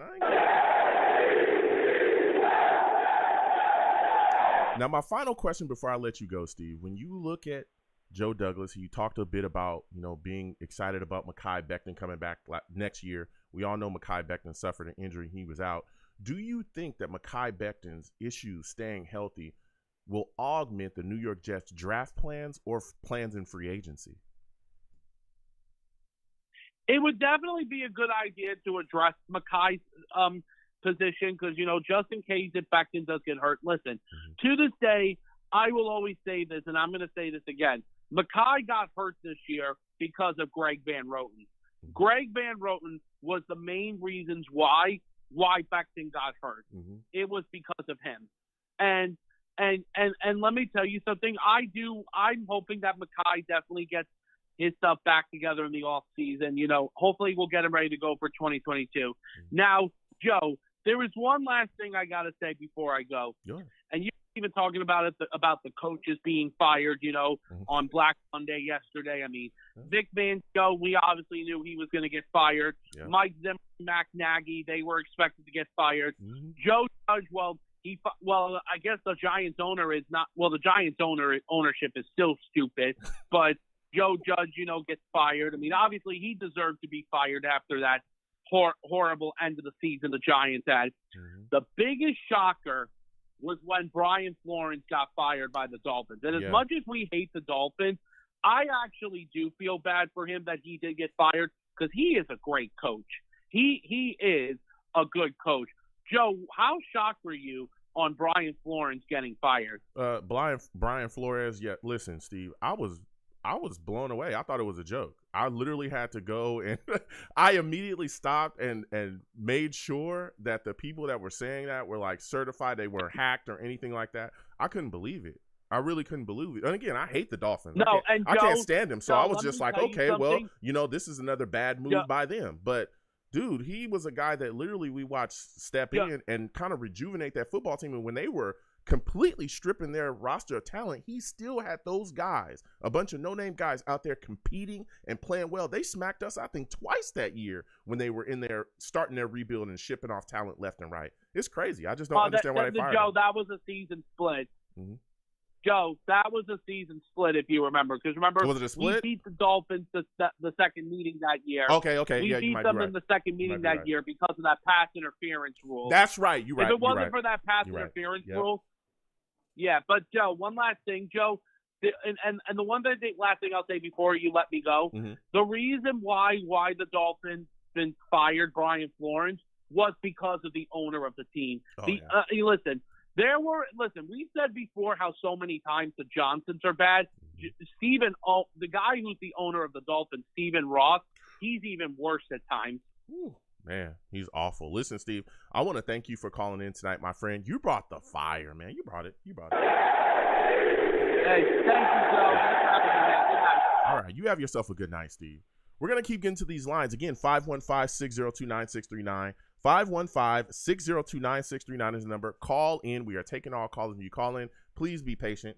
We'll get to everybody. We're bringing hot takes. We're talking about the Jets. You know what I'm saying? Again, if you're watching me, please give the stream a thumbs up. Please subscribe to the stream as well. Hit that notification bell if you haven't already. If you like to give to the stream, the super chats there. You can also give to the stream as well through my Cash App. Anything you give to the stream is greatly appreciated. All right? We got a lot to talk about tonight. Apparently, Connor McGovern, top 10 center. I don't know. You know what I'm saying? We're going to be discussing everything. We're going to get to it. So next, I'm coming to my guy, Rusty. Angelo, Jacob, will come to you next. Rusty, salutes. I want to thank you for calling in tonight. Rusty, we are talking Jets, Bills. We just got beat 27-10. Give me your thoughts on the New York Jets offense only having 4 first downs the entire game. Salutes, Joe. Salute, Savages. Wait, what was that? How was it about? Oh yeah, that sucked. That was horrible. Yeah. I mean, that was just straight up. That was horrible. But that's what happens when we had to play with the 3rd and 4th stringers, and then you have McDermott. And I don't know. Like, no shame in that dude who called in about center and McGovern. Talk about it. I don't know what he's talking about. Only you, but I can't stand McGovern. He's like a lawnmower that you try and start, and you're just pulling the thing, and sometimes it works, and it cuts half the lawn because the blades are all whacked out. It just drives you crazy. Yeah. And he for the past, literally, like you said, 2 years, and then the whole fiasco that happened. It's like as soon as Zack got injured, it's like something went off in his head. It's like, oh man, I got to do something a little bit better because I might like legit look like I'm horrible. Yeah. And again, salutes to CT. Listen, we listen to everybody's take over here. Salutes to CT. I love speaking. Yeah, no, I'm not dogging him at all. Yeah, I completely understand. I am dogging McGovern for absolutely. No discredit to him. My whole thing is, and again, a lot of people are talking about a lot of different options and ways that we can go in the draft, and I look at it like this: for the last 3 years, we have suffered from interior pressure. We watched interior pressure destroy our offenses for 3 years. We were ranked 32nd in the league twice in 2 years back to back with Adam Gase. Then we come in this year and our offensive struggles with what? Interior pressure. We watched Sam Darnold struggle with interior pressure. We watched him get hit. We watched him get hurt. We watched us not also be allowed to properly evaluate Sam because we couldn't figure out what he was because he was always under pressure and he couldn't get the ball to his targets. Well, then you come into this year, we have the same issues earlier in the year. Zach Wilson running for his life, interior pressure between the guard and center combo, right? It's so bad that he ends up jacking up his PCL, missing 4 games, which was huge within his development, and then he comes back. We also struggle to run the ball effectively as well. We've done that all season. Again, when I keep telling people we haven't had a 100-yard rusher outside of one game this season, we haven't had a 100-yard rusher. That says something. If this offensive line is as great as everybody is touting it to be, why do we struggle so much running the ball? Why is that? Why is our offense ranked so low? Why is that? Because there's a problem garbage. here. I'm not allowed to curse on the show. Exactly. There's a problem here. I'm not saying everybody on the line is trash. I think Elijah Vera Tucker's great. I think that Mekhi Becton's good when he's playing. Four stringers. Exactly. But it's like, dude, we've got to address other positions on this line. And center and guard are one of those. And if you have a generational guy, you take him to make sure that the quarterback that you have, the most like heralded position in NFL, you do that to make sure that he's protected. I just don't see how you'll take a safety, and we'll have these discussions, but I want to address that in the draft. Give me your thoughts about that, man. Yeah, I agree and disagree at the same time, and where I'm not touching safety in the first, especially there. And Hamilton looks good, but then he has the injury. Mm-hmm. I've heard the top ranking safety before in the comparisons with like Ed Reed, and I'm not taking the bait. And you know what, Jalen Catalon, the kid from Arkansas, he's freaking nasty, and he went back to Arkansas, so he's coming out next year. And same with Brandon Joseph. He actually just transferred. I think he transferred to Notre Dame this year. He just transferred from what the heck? It's like the northern version of Harvard. Good. He just transferred. Northwestern. Yeah, I was going to say Northwestern. Yeah, and but I like in the first. I honestly, if Hutchinson is there, gotta grab him. And then for a second pick, I'm going to Kobe Dean. I think he's awesome. And you know what? I love Linderbaum, but I'm also liking Patterson. And like grabbing him in the third or something, and that's what I like too. Yeah. And then I like McCreary from Auburn. I like to nab him in the second. And I don't know whether to go for, Wymeyer at 35 or trade out. Yeah. Back a little bit, and then with our second pick from Carolina, grab McCreary and then try and get like McBride and Otten, and there's a lot, man. Just keep on stacking and packing. There's a lot of options for us to have. And again, I think a trade down would be important as well, would be huge for us as well in the first round, allow us to gain more capital and play a bit more in the draft. And again, we'll get to that when the draft is coming. We're going to have draft shows. We're going to have a lot of stuff going on. I'm already arguing with people about the draft. I love this. I love this. You know what I'm saying? I don't know if y'all love it. I love it. You know what I'm saying? I love exchanging opinions, going back and forth and getting heated. Now, my final question, Rusty, before I let you go is, when you look at this past draft class, right, the one we just had, what player outside of Zach Wilson to you had the most impact this season? We lucked out. We had a really good one this year. JD did really good, and same with Sal and everybody. But I don't know, man. I have to go with my guy AVT. He was silent but deadly, but not so silent. He was pancaking cats, and he was just going out there, just like checking drawers and just cleaning house. Yeah, just doing what he had to do. Yeah, and throughout the and he handled it well as a rookie. It stinks that like you've never seen an offensive lineman really ever, except for I think like Ogden, ever get rookie of the year overall or anything like that. Yeah, and but he's my I'd have to say I love Carter more. Did awesome. I love Zack. And I'm liking our other dudes on defense, no doubt, but. I gotta give love to the big heavies, man. AVT. That's who I'd pick. Yeah, listen. It starts in the trenches, and then it's where it is. Yeah. I'd like to get a Falele in there, put him at right tackle. Yeah, you know what? That'd be pretty crazy. Yeah, but we'll see. And then you don't know who we're gonna get. As in far free as agency. The off season. Yeah. So then that has a huge indent on the draft. Too. Yeah, it does, and that's what I tell a lot of people. I don't think a lot of people know. Impact is that everyone talks about everybody talks about the draft and everything that we can do. A lot of people are already kind of projecting picks, but it's like, whoa, wait a second, before y'all get there's a lot of things that could be done in free agency that completely change our draft plans. And again, we have quite a bit of cash on hand too. Not just cash. We also have quite a bit of picks as well. Capital.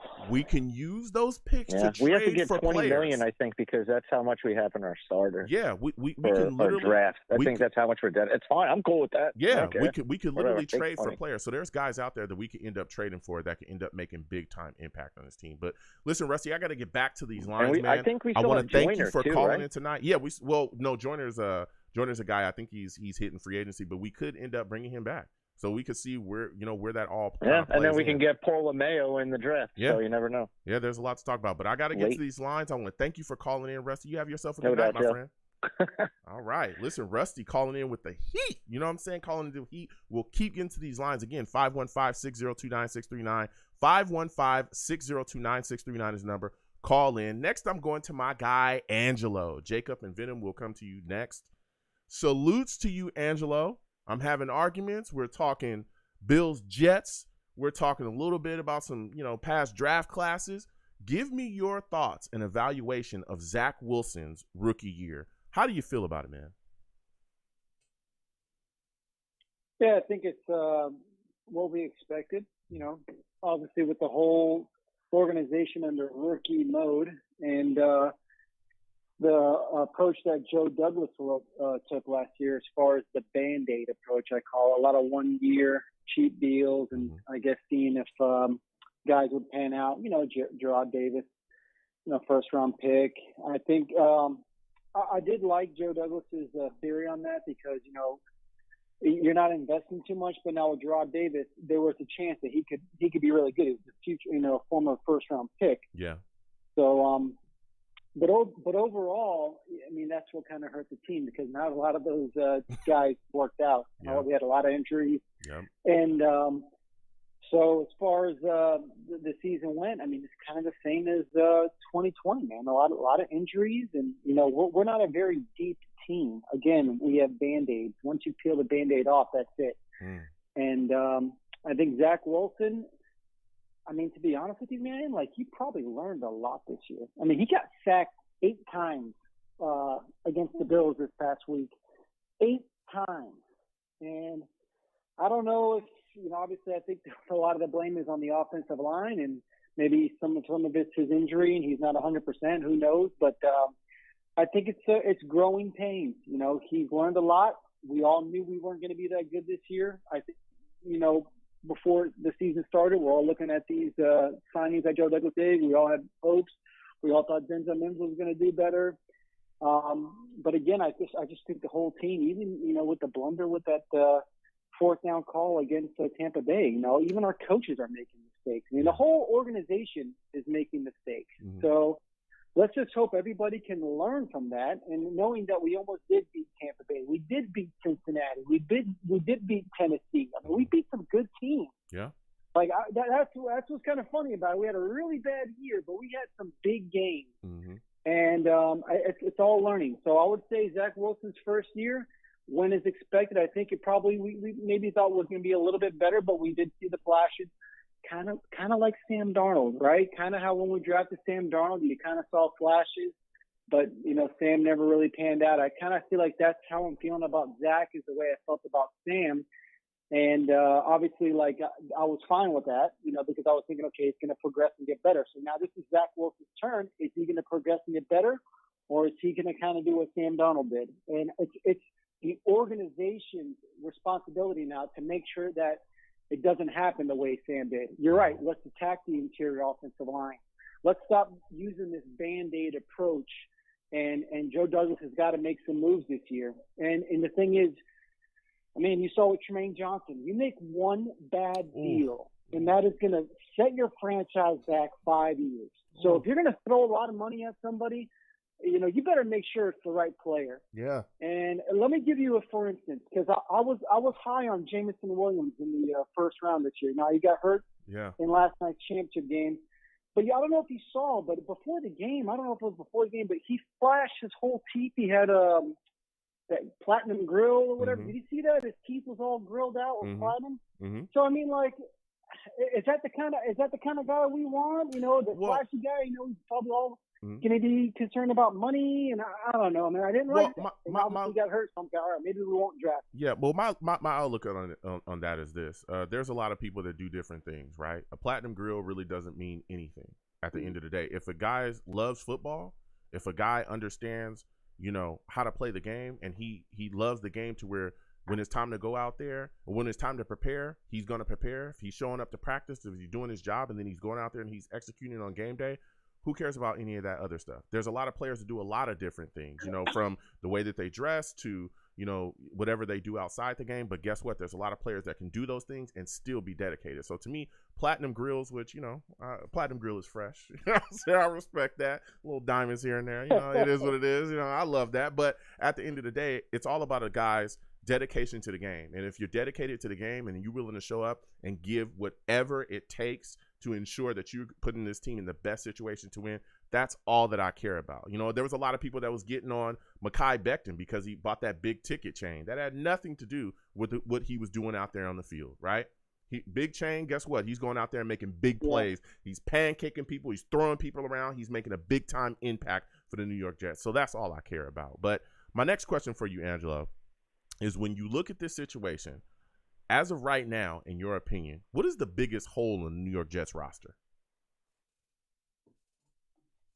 I mean, yeah, you got to see interior offensive line. I mean, I know we got ABC in there, but, well, I mean, we did have the worst defense, you know, so, I mean, we just got a lot of holes. So it's kind of hard to say we got one big one, but, yeah, man, I mean, we've been talking about the offensive line for so long. We finally invested in a tackle and a guard, and I feel like it was good that we did that, but, man, there's, like, so many other holes. So, like, how do you fix it? I mean, you know, so I think you got to make the right moves. And this is where Joe Douglas has to, he's got to play he's got to play ball here. So basically in free agency is when that's your opportunity to get best players you can get, right? And then obviously who you don't get from free agency is what you're going to get in the draft. So it's very interesting to see if he is going to attack, you know, center and guard in free agency, or he says, you know what, we got pick 4 and 10. I like Tyler Linderbaum here. I think we can hold out and get this guy. Or, you know, we need linebackers, so you got Nakobe Dean there. And I think, to be honest, he's kind of spoiled us with these first-round picks now. So we've had 2, you know, we're going to have 2 the past 2 years now. And I wouldn't be surprised if he does trade down from 10. I think you're going to see if Matt Corral doesn't get taken and the Jets are there at 10, someone's going to want to trade up to get him. I don't think, like, it's not like last year with these quarterbacks. We have a possibility of trading down maybe a couple spots and picking up again another first-round pick next year, and attacking. Maybe Nakobe Dean is still there or something like that. But as far as that number 4 pick, I think we're kind of in a good spot because, you know, you got Evan Neal, Aiden Hutchinson, and Thibodeau. Those are the guys. I feel like we can probably get one of those. If one of those is there, I've been doing a lot of mock drafts, and if one of those are there, we got to take one of those players. I think that's for sure. Now, Karlaftis, I was told that, you know, he didn't really produce a lot of sacks, but he puts a lot of pressure on and he fits the Jets mold. I think that's a little too high at 4. But I could see if Evan Neal, Thibodeau, and Hutchinson go 1, 2, 3, you could see a possibility that we take Karlaftis. I don't think we take Stingley. I don't think we take a corner. I don't think, you know, obviously Kyle Hamilton. I mean, man, he is a freak, and that's the kind of player you want to get. But at the same time, we've been there and done that, man. So at this point, maybe we could trade down a couple spots and pick up, you know, maybe, you know, pick up another good player there, but or Nakobe Dean or something like that, or, you know, Linderbaum. I think it's that 4th pick. You know, you don't want to reach. So if you don't want to reach, you can trade down and get who you want. But as far as what we do in free agency, again, we need tight end, we need linebacker, we need defensive line, we need offensive line. You know, we need another receiver. So it's like you got to plug as many holes as you can in free agency, and then you got to fill in the rest in the draft. Yeah, and I mean, I think we need to take the Bill Belichick approach. You know, he's always taking guys from Alabama, the best team. You know what I'm saying? Like, he's taking the best players from the best team in college football. Yeah. And look what it's done with them. So maybe we do take a couple. Maybe we do take a Christian Harris, a Jordan Battle. You know, some Alabama guys. You know, I think that we need to take best players from the best teams. Yeah. And I think that's worked well for Bill Belichick, and hopefully we can follow that. Yeah, I think that's huge. Again, like you said as well, what Joe Douglas does in free agency is really going to set up how we handle the draft. And, there's a lot of ways that we can go. But I look at it, like you said, I don't want to reach either, but I want to make sure that we're taking players at impact positions. I know some people talk about taking best player available. I've always hated that strategy. I want to take the best player available that fits my needs. And right now we're a team that is struggling at positions of impact, and we need to address that, because until we do that, we're going to be in the same swamp that we've been in for years. It doesn't matter how great a safety is playing. Jamal Adams was a all-pro, Pro Bowl safety, was getting sacks, all that stuff. Damn near set the record, I think, for sacks that year, and we lost a ton of games. We was getting spanked. We were one of the first teams in history to lose to 2-0-11 teams. I mean, it was insane. But, Angelo, I got to get back to these lines. I want to thank you for calling in, my friend. You have yourself a good night, all right? All right, man. We'll talk to you later. Thank you. Have a good one. Listen, Angelo called in with some fire, man. We're going to keep getting to these lines. Again, 515-602-9639. 515-602-9639 is the number. Call in. Next, I'm going to my guy, Jacob. Venom will come into you next, Venom. I'm going to my guy, Jacob, because I want to hear Jacob's takes. I know Jacob has quite a bit of takes, and he's one heck of a Jets fan. Salutes to you, Jacob. Again, I want to thank you for calling in tonight. Jacob, give me your thoughts about Zach Wilson's rookie season, man. Sum it up for me. How do you feel about it? What are your thoughts about it? Hey, what's going on, Joe? Nice to talk to you again.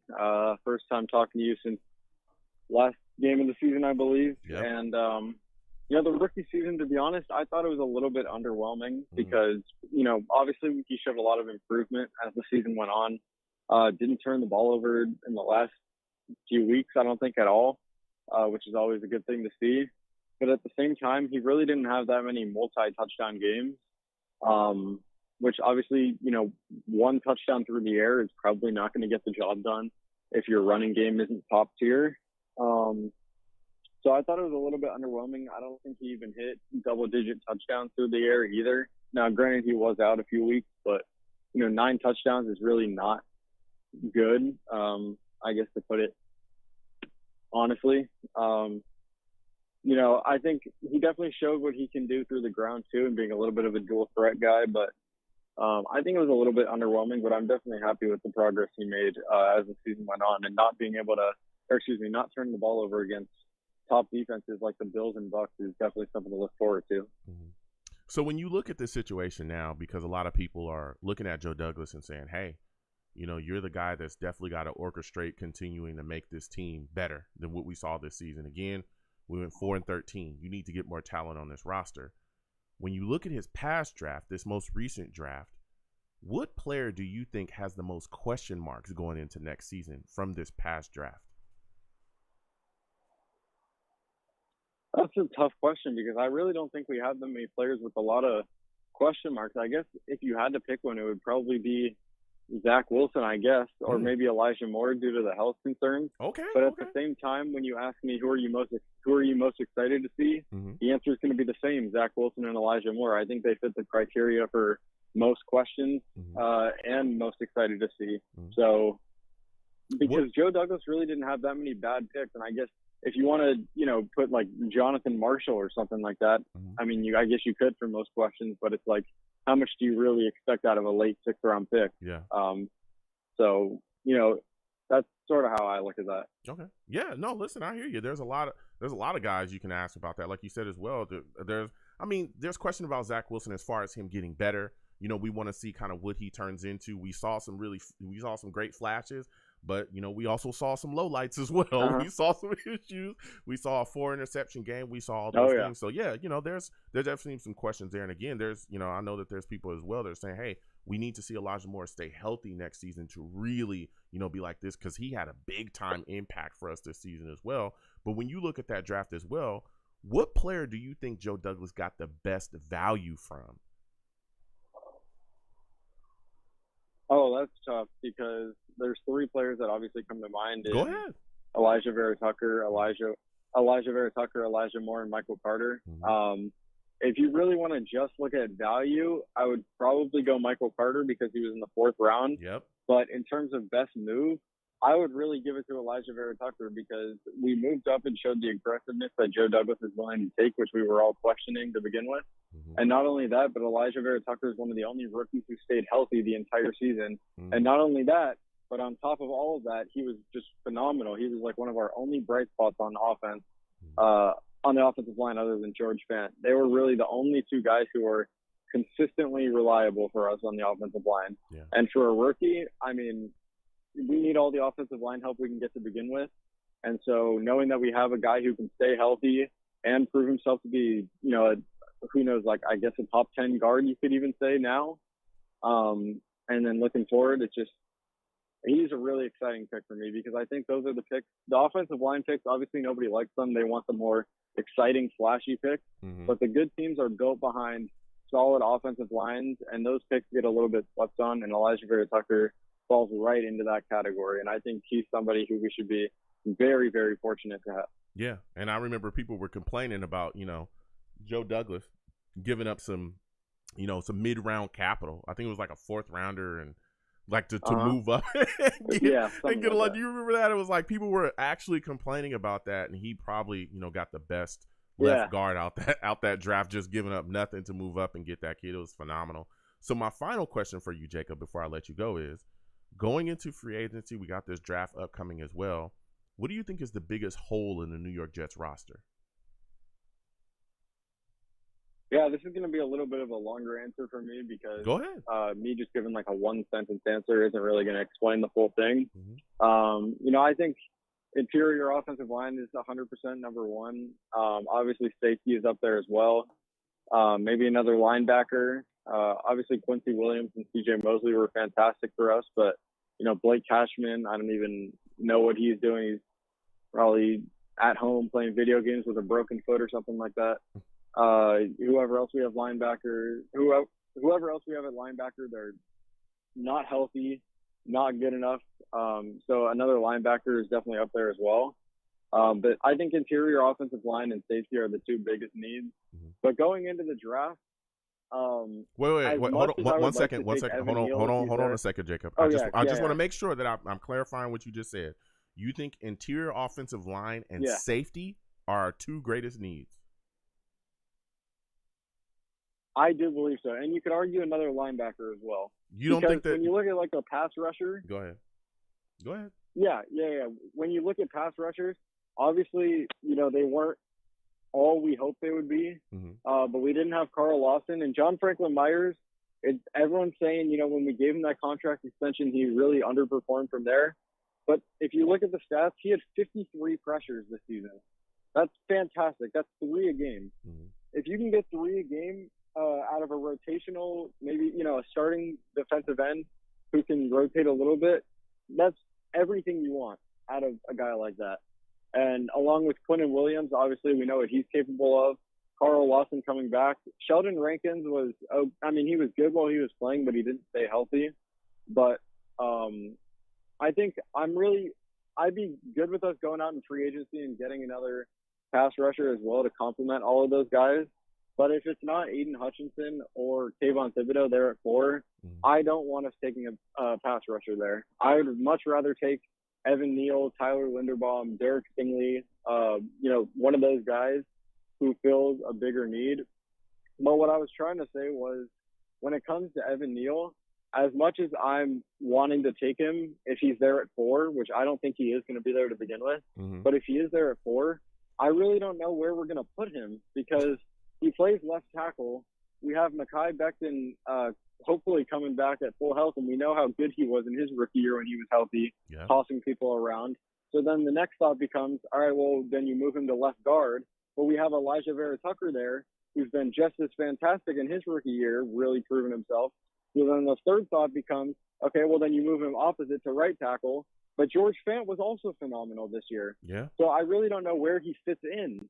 As great of a player as he is, and it's one of those problems. It's a good problem to have where we don't know where to put this stud offensive tackle, for us at least. But I really don't know where he fits in. So if he's there at 4, I could almost see us trading down a little bit for a team who wants to come up and get him, and then grabbing Tyler Linderbaum, because I'm 100% on the same side as you are when it comes to him. I think he's somebody who we should very, very much need to take because our interior offensive line, the center and right guard, was just not good at all. LDT, he was good for us while he played, but obviously he has medical concerns, and he even said himself, I don't know if I'm even going to be able to play football in 2022. Yeah. So I think, you know, with who's behind us in the draft, we got at 4, the Giants are at 5, and the Panthers are at 6. Now that the Giants fired their head coach and general manager, you could definitely see them wanting to take a quarterback. And if Carolina wants to move up, that could be a trade partner for us if they want to give us some picks and move up to 4. And then at 10, we have Washington and Minnesota behind us. Minnesota fired their head coach as well. If they want to come up with their new head coach and grab a quarterback and jump Washington, I think we have 2 solid, trade down partners. pieces as well. Yeah. I mean, you're talking that talking. Again, we'll continue to talk about the draft as it comes. We'll really get in depth with that. We'll talk about free agency on the next shows and the upcoming shows. But Jacob, I'm telling you, you're bringing the heat tonight, man. Let me go ahead and give you a hand, man. Let me give you a hand because you brought some heat, some fire. You know what I'm saying? Some fire. You did. You brought some fire.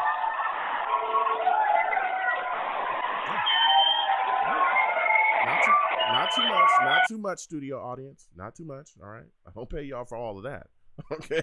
I pay y'all for the initial claps. I can talk about the draft all day. Yeah, and we will, Jacob. So I got to get back to these lines, Jacob. Listen, we got draft shows. We got free agency coming up. We'll definitely have discussions about a lot of different things. Again, thank you for calling in tonight. You have yourself a good 100%. Night, Jacob. All right, you too. All right.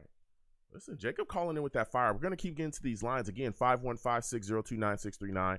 515-602-9639 is the number. Call in. Salutes to all the savages in the chat. NY Jets FL, Steel Stone, Daniel Roberts. All my guys just going off in there. Salutes to y'all. We got to get back to these lines. Next, I'm going to my guy, Venom. For those of you that do not know, okay, Venom is a savage. He's a savage. Damn, that boy's a savage. Don't play with Venom, bro. Venom, salutes to you. I want to thank you for calling in tonight. Give me your thoughts. Oh, man. Here we go. Give me your thoughts about Zach Wilson's rookie year. How do you assess it? What are your thoughts about it? I think he had a good rookie season. I wouldn't say it's underwhelming, but, you know, with everything going on in the world today and all of our players being hurt on the wide receiver room, we couldn't really see what Zack could do. Even in the last game, he didn't have, you know, players to throw to. So we can't really judge him right now. And with the offensive line, he's giving up, 8-9 sacks? You can't really see what he's going to be. But just I like the fact that he didn't commit no turnovers in the last 6 games or whatever. But 5 games, he's doing good, man. It's coming along. I think, you know, the only thing that I like is that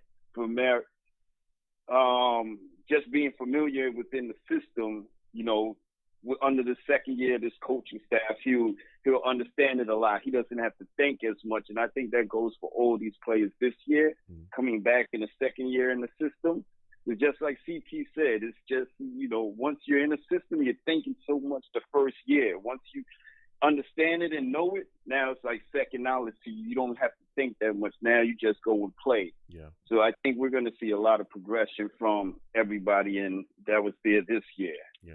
So when you look at this roster, man, what are your thoughts on the job that Joe Douglas has done? Do you applaud it? Is there huge holes to you? I mean, what do you think that he's done so far? What is your grade for him so far as a general manager? Yeah, I give him a B+. I don't think he did a horrible job. I think, you know, certain guys just didn't work out. Like the Mekhi Becton thing, he's hurt, man. Like you can't put that on Joe Douglas. You can't.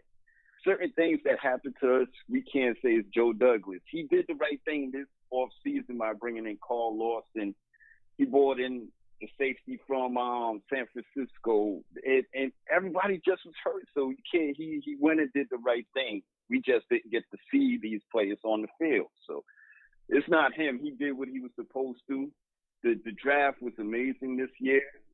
So he did what he was supposed to. I give him a B plus. So, you know, I like even in the press conference today, they're sick and tired of being the laughing stock of the AFC right now. So they mean business this go around. Yeah. They said, you know, 6 wins in 2 years, that's not acceptable by any means, anybody's standard. So, you know, and I know Robert Saleh, he wants anything that's attached to his name, he wants it to be something reputable. Yeah, I mean, you talking that talk. So when you look at this roster right now, one of the big things is making sure that players come about, right? Making sure that you draft guys, they come in and they work out. Well, if you look at this past draft class, I mean, there's been some dudes that has definitely made some impact this year. So for you, outside of Zach Wilson, what rookie this year for you out of the most recent draft class has made the biggest impact in your mind? Man, I can't even say one, but all of them just came along. You gotta pick one, Venom. Give me one. Come on now. Give me one. Oh gosh, man. Give me one and then give me your honorable mention. At the back end. Okay. At the back end, I like my man Pinnock. I like my man Pinnock in the back end. So really, I heard everybody go with LVT. I'm gonna go with Pinnock, man. Okay. So I'm gonna go with Pinnock. Venom said, "I'm gonna be different. I'm gonna go with Pinnock." Okay, he's being different. He said, "I'll go with Pinnock. I'm gonna have a way different take than everybody else." He passed up on Tucker, Moore, both the Carters. He said nothing about Eccles. He said, "I'm going with Pinnock. That's my guy." Okay. I feel that. I respect it. Man, you guys, so that's what I'm going with. I'm going with my man Pinnock. Okay. A cornerback playing safety out there, and he's looking good at doing it. So, you know, in the middle of the season, he got to transfer to another position and then hold it down at the same time. He did his thing this year. Yeah. So when you look at this roster currently, man, because we talked about the rookies, we talked about the drafts. What do you think is the biggest hole on the New York Jets roster as of right now, watching this full season? Oh, man. We got to talk about who we got to get out of here. We got to get a whole bunch of dudes out of here. Oh, man, Joe, I got to give a whole bunch of people. They should start a line and just have me with a bunch of pink slips. I'll give them all. We got to get – no, but honestly, I think we got to get Ashton Davis out of here. We got to get Cashman out of here. You know, what's the biggest hole though? What's the biggest hole though, Venom? What do you think? Offensive line? Do you think safety? Do you think pass rush? What's the biggest hole? Offensive line, of course, of course. We're always in line with that offensive line, man. Offensive line, of course, that's the biggest hole. Okay. Without that, you can't see what these players are going to be. You can't see what Michael Carter could be. You can't see what Zack and Elijah is going to be without a steady offensive line. Yeah. So this year, Joe Douglas is going to have to break the bank. He's going to have to give some people some bags, some big bags. Yeah. You know, so he's going to have to bring in some talented people. Don't penny pinch no more. Penny pinching time is over. Yep. You got to just now break out some big bags. Yeah. That's a fact. He's got to throw the bag. He's absolutely got to throw the bag. Now, Venom, this is my final question for you. I need you to take quick on this one. Denzel Mims, Ashton Davis, man, are they big question marks going forward in the future to you? Of course, both of them are. You know, we got to get both of them. I would give both of them their walking papers today. If it was up to me, I'd give them both their walking papers. Get out of here. Take your bags. Don't even take your bags. We'll mail them to you. Damn. You know, Denzel, I think I want to give Denzel another year to build up in the system. Okay. Ashton Davis could go on. They could let him go. We need a veteran in the free agency. Place him at safety. I don't think we need no safety in the draft right now. We could probably get somebody in the later rounds, but right now we should just get veterans in the back end, hold that down, and then let these get some free agents and rookies for the front line and just dominate that way. You know, So I think that's where I'm going. I think we fill in some of these spots with some free agents, and then get youthful at all these positions of needs. Wide receiver, pass rushers. I think we got to go there. Stop getting these offensive linemen and then plugging them at positions that they haven't played before, and getting these old washed up old linemen. I know we were saying McGovern, get him out of here. You got to get Van Rotten out of here.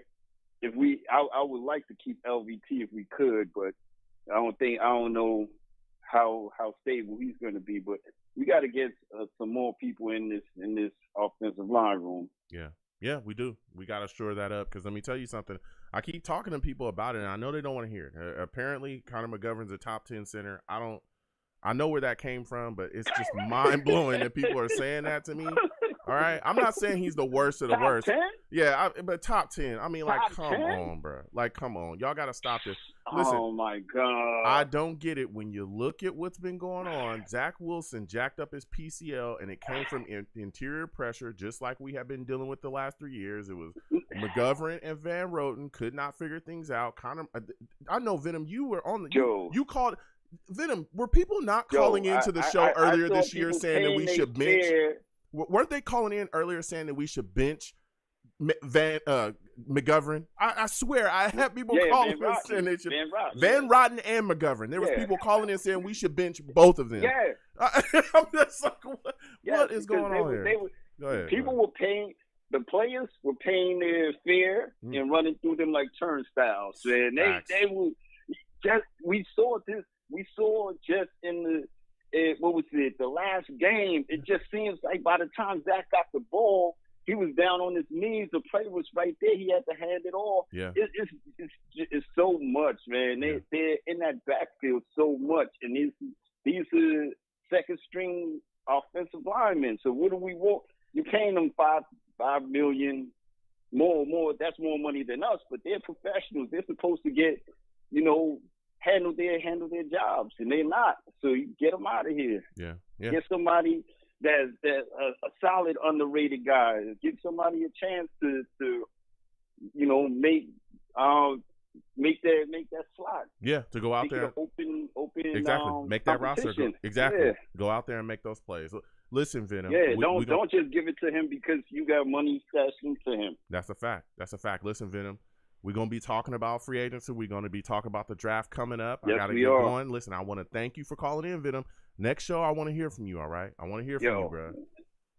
All right, definitely, Joe. Have a good one. All right, you have a good one. Listen, Venom calling in with the fire. Calling in with the fire like usual. You know what I'm saying?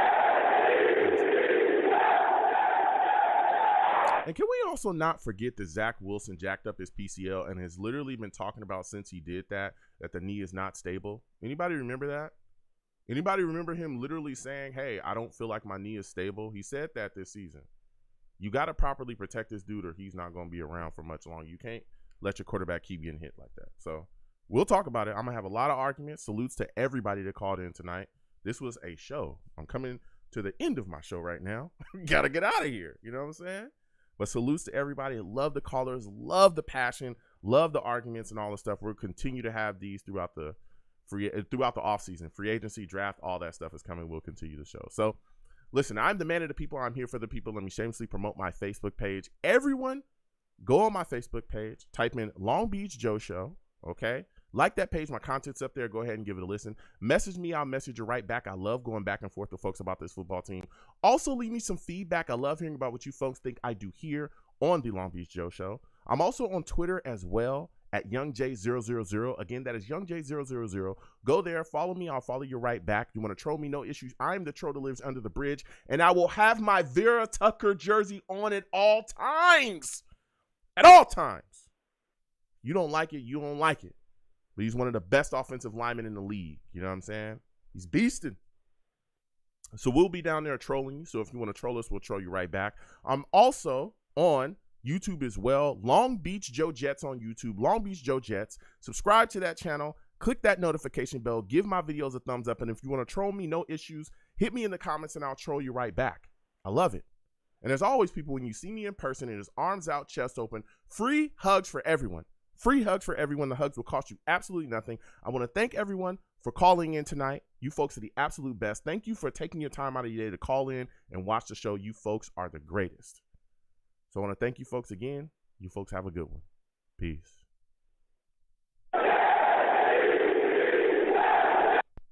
1 second, folks.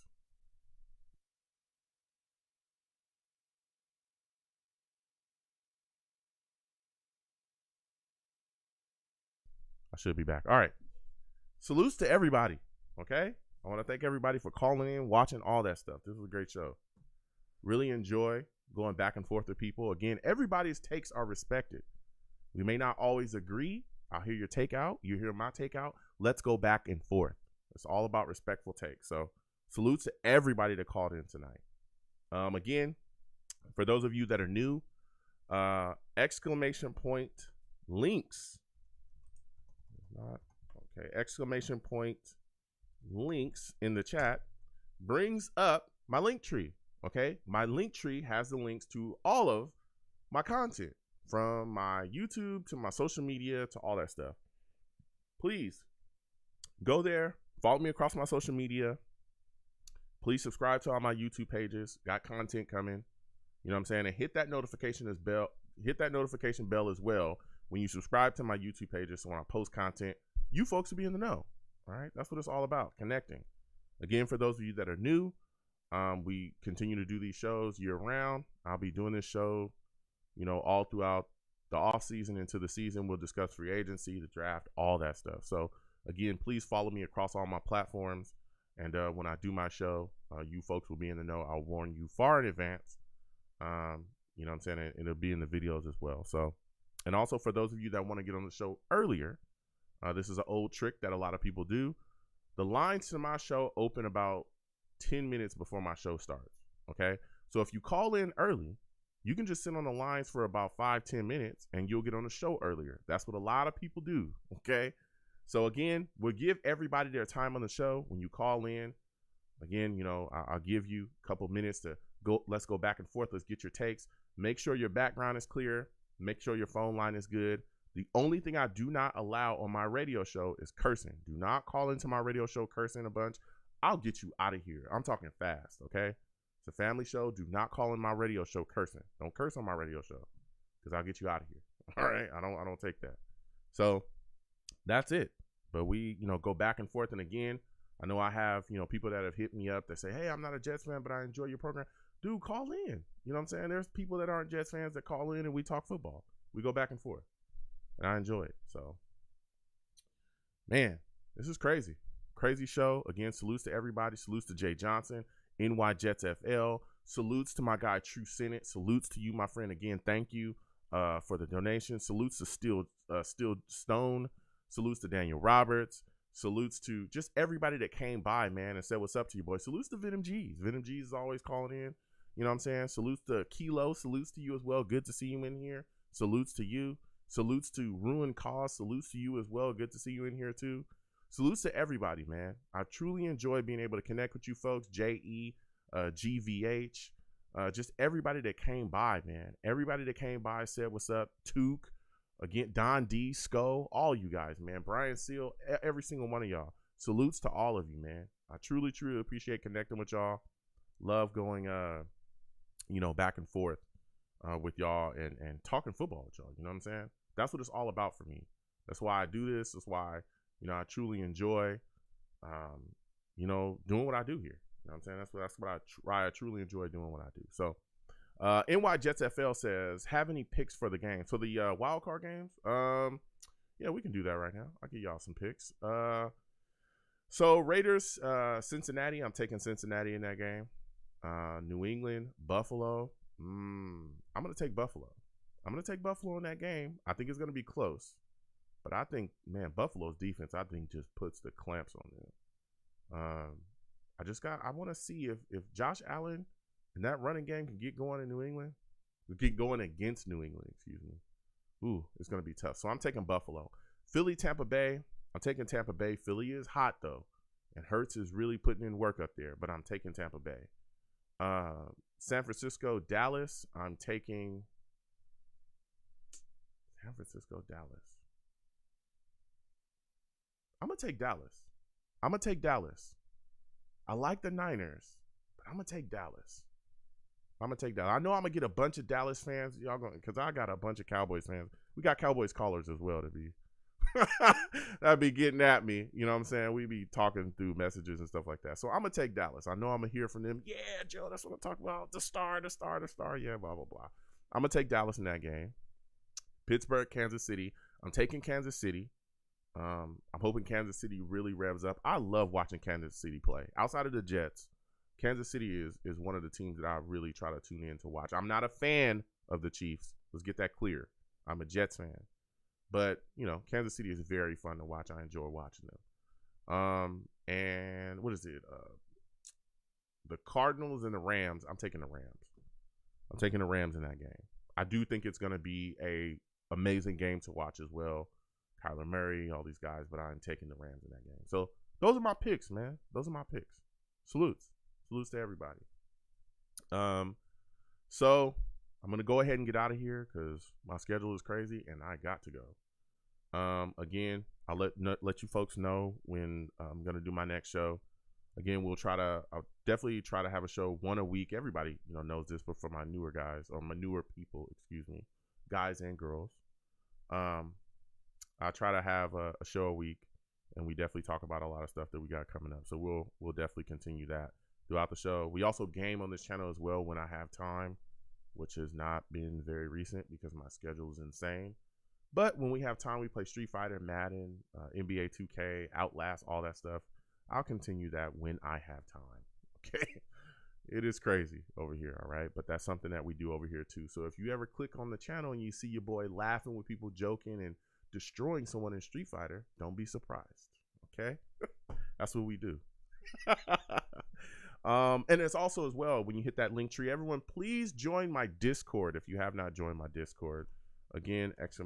Links. Salute to my Discord mods. They're always telling me, Joe, yes, please join the Discord. Everyone, click that link tree, go to the Discord, join the Discord. We have fun in there. We talk, we do all that other stuff. I have other content coming for y'all as well. We'll be doing that too. So I'll let y'all folks know about all those things. So we're having a lot of fun. We're going to have a lot of fun. Just my schedule is crazy. So we'll be playing games. We'll be doing radio shows. We'll be having a lot of fun. So I got to get out of here. Listen, folks, be safe. Okay. There's a lot of crazy things going on in this world. I don't know what's going on, but there's a lot of crazy things going on out here. People are, a little crazy. You know what I'm saying? So be careful out there. Sit down with your friends, your family, your loved ones.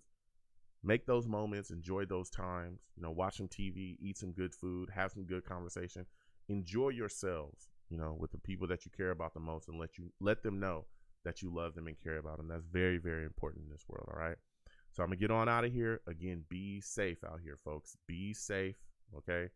And I'll see you folks on the next show. So you people have a good one. Peace.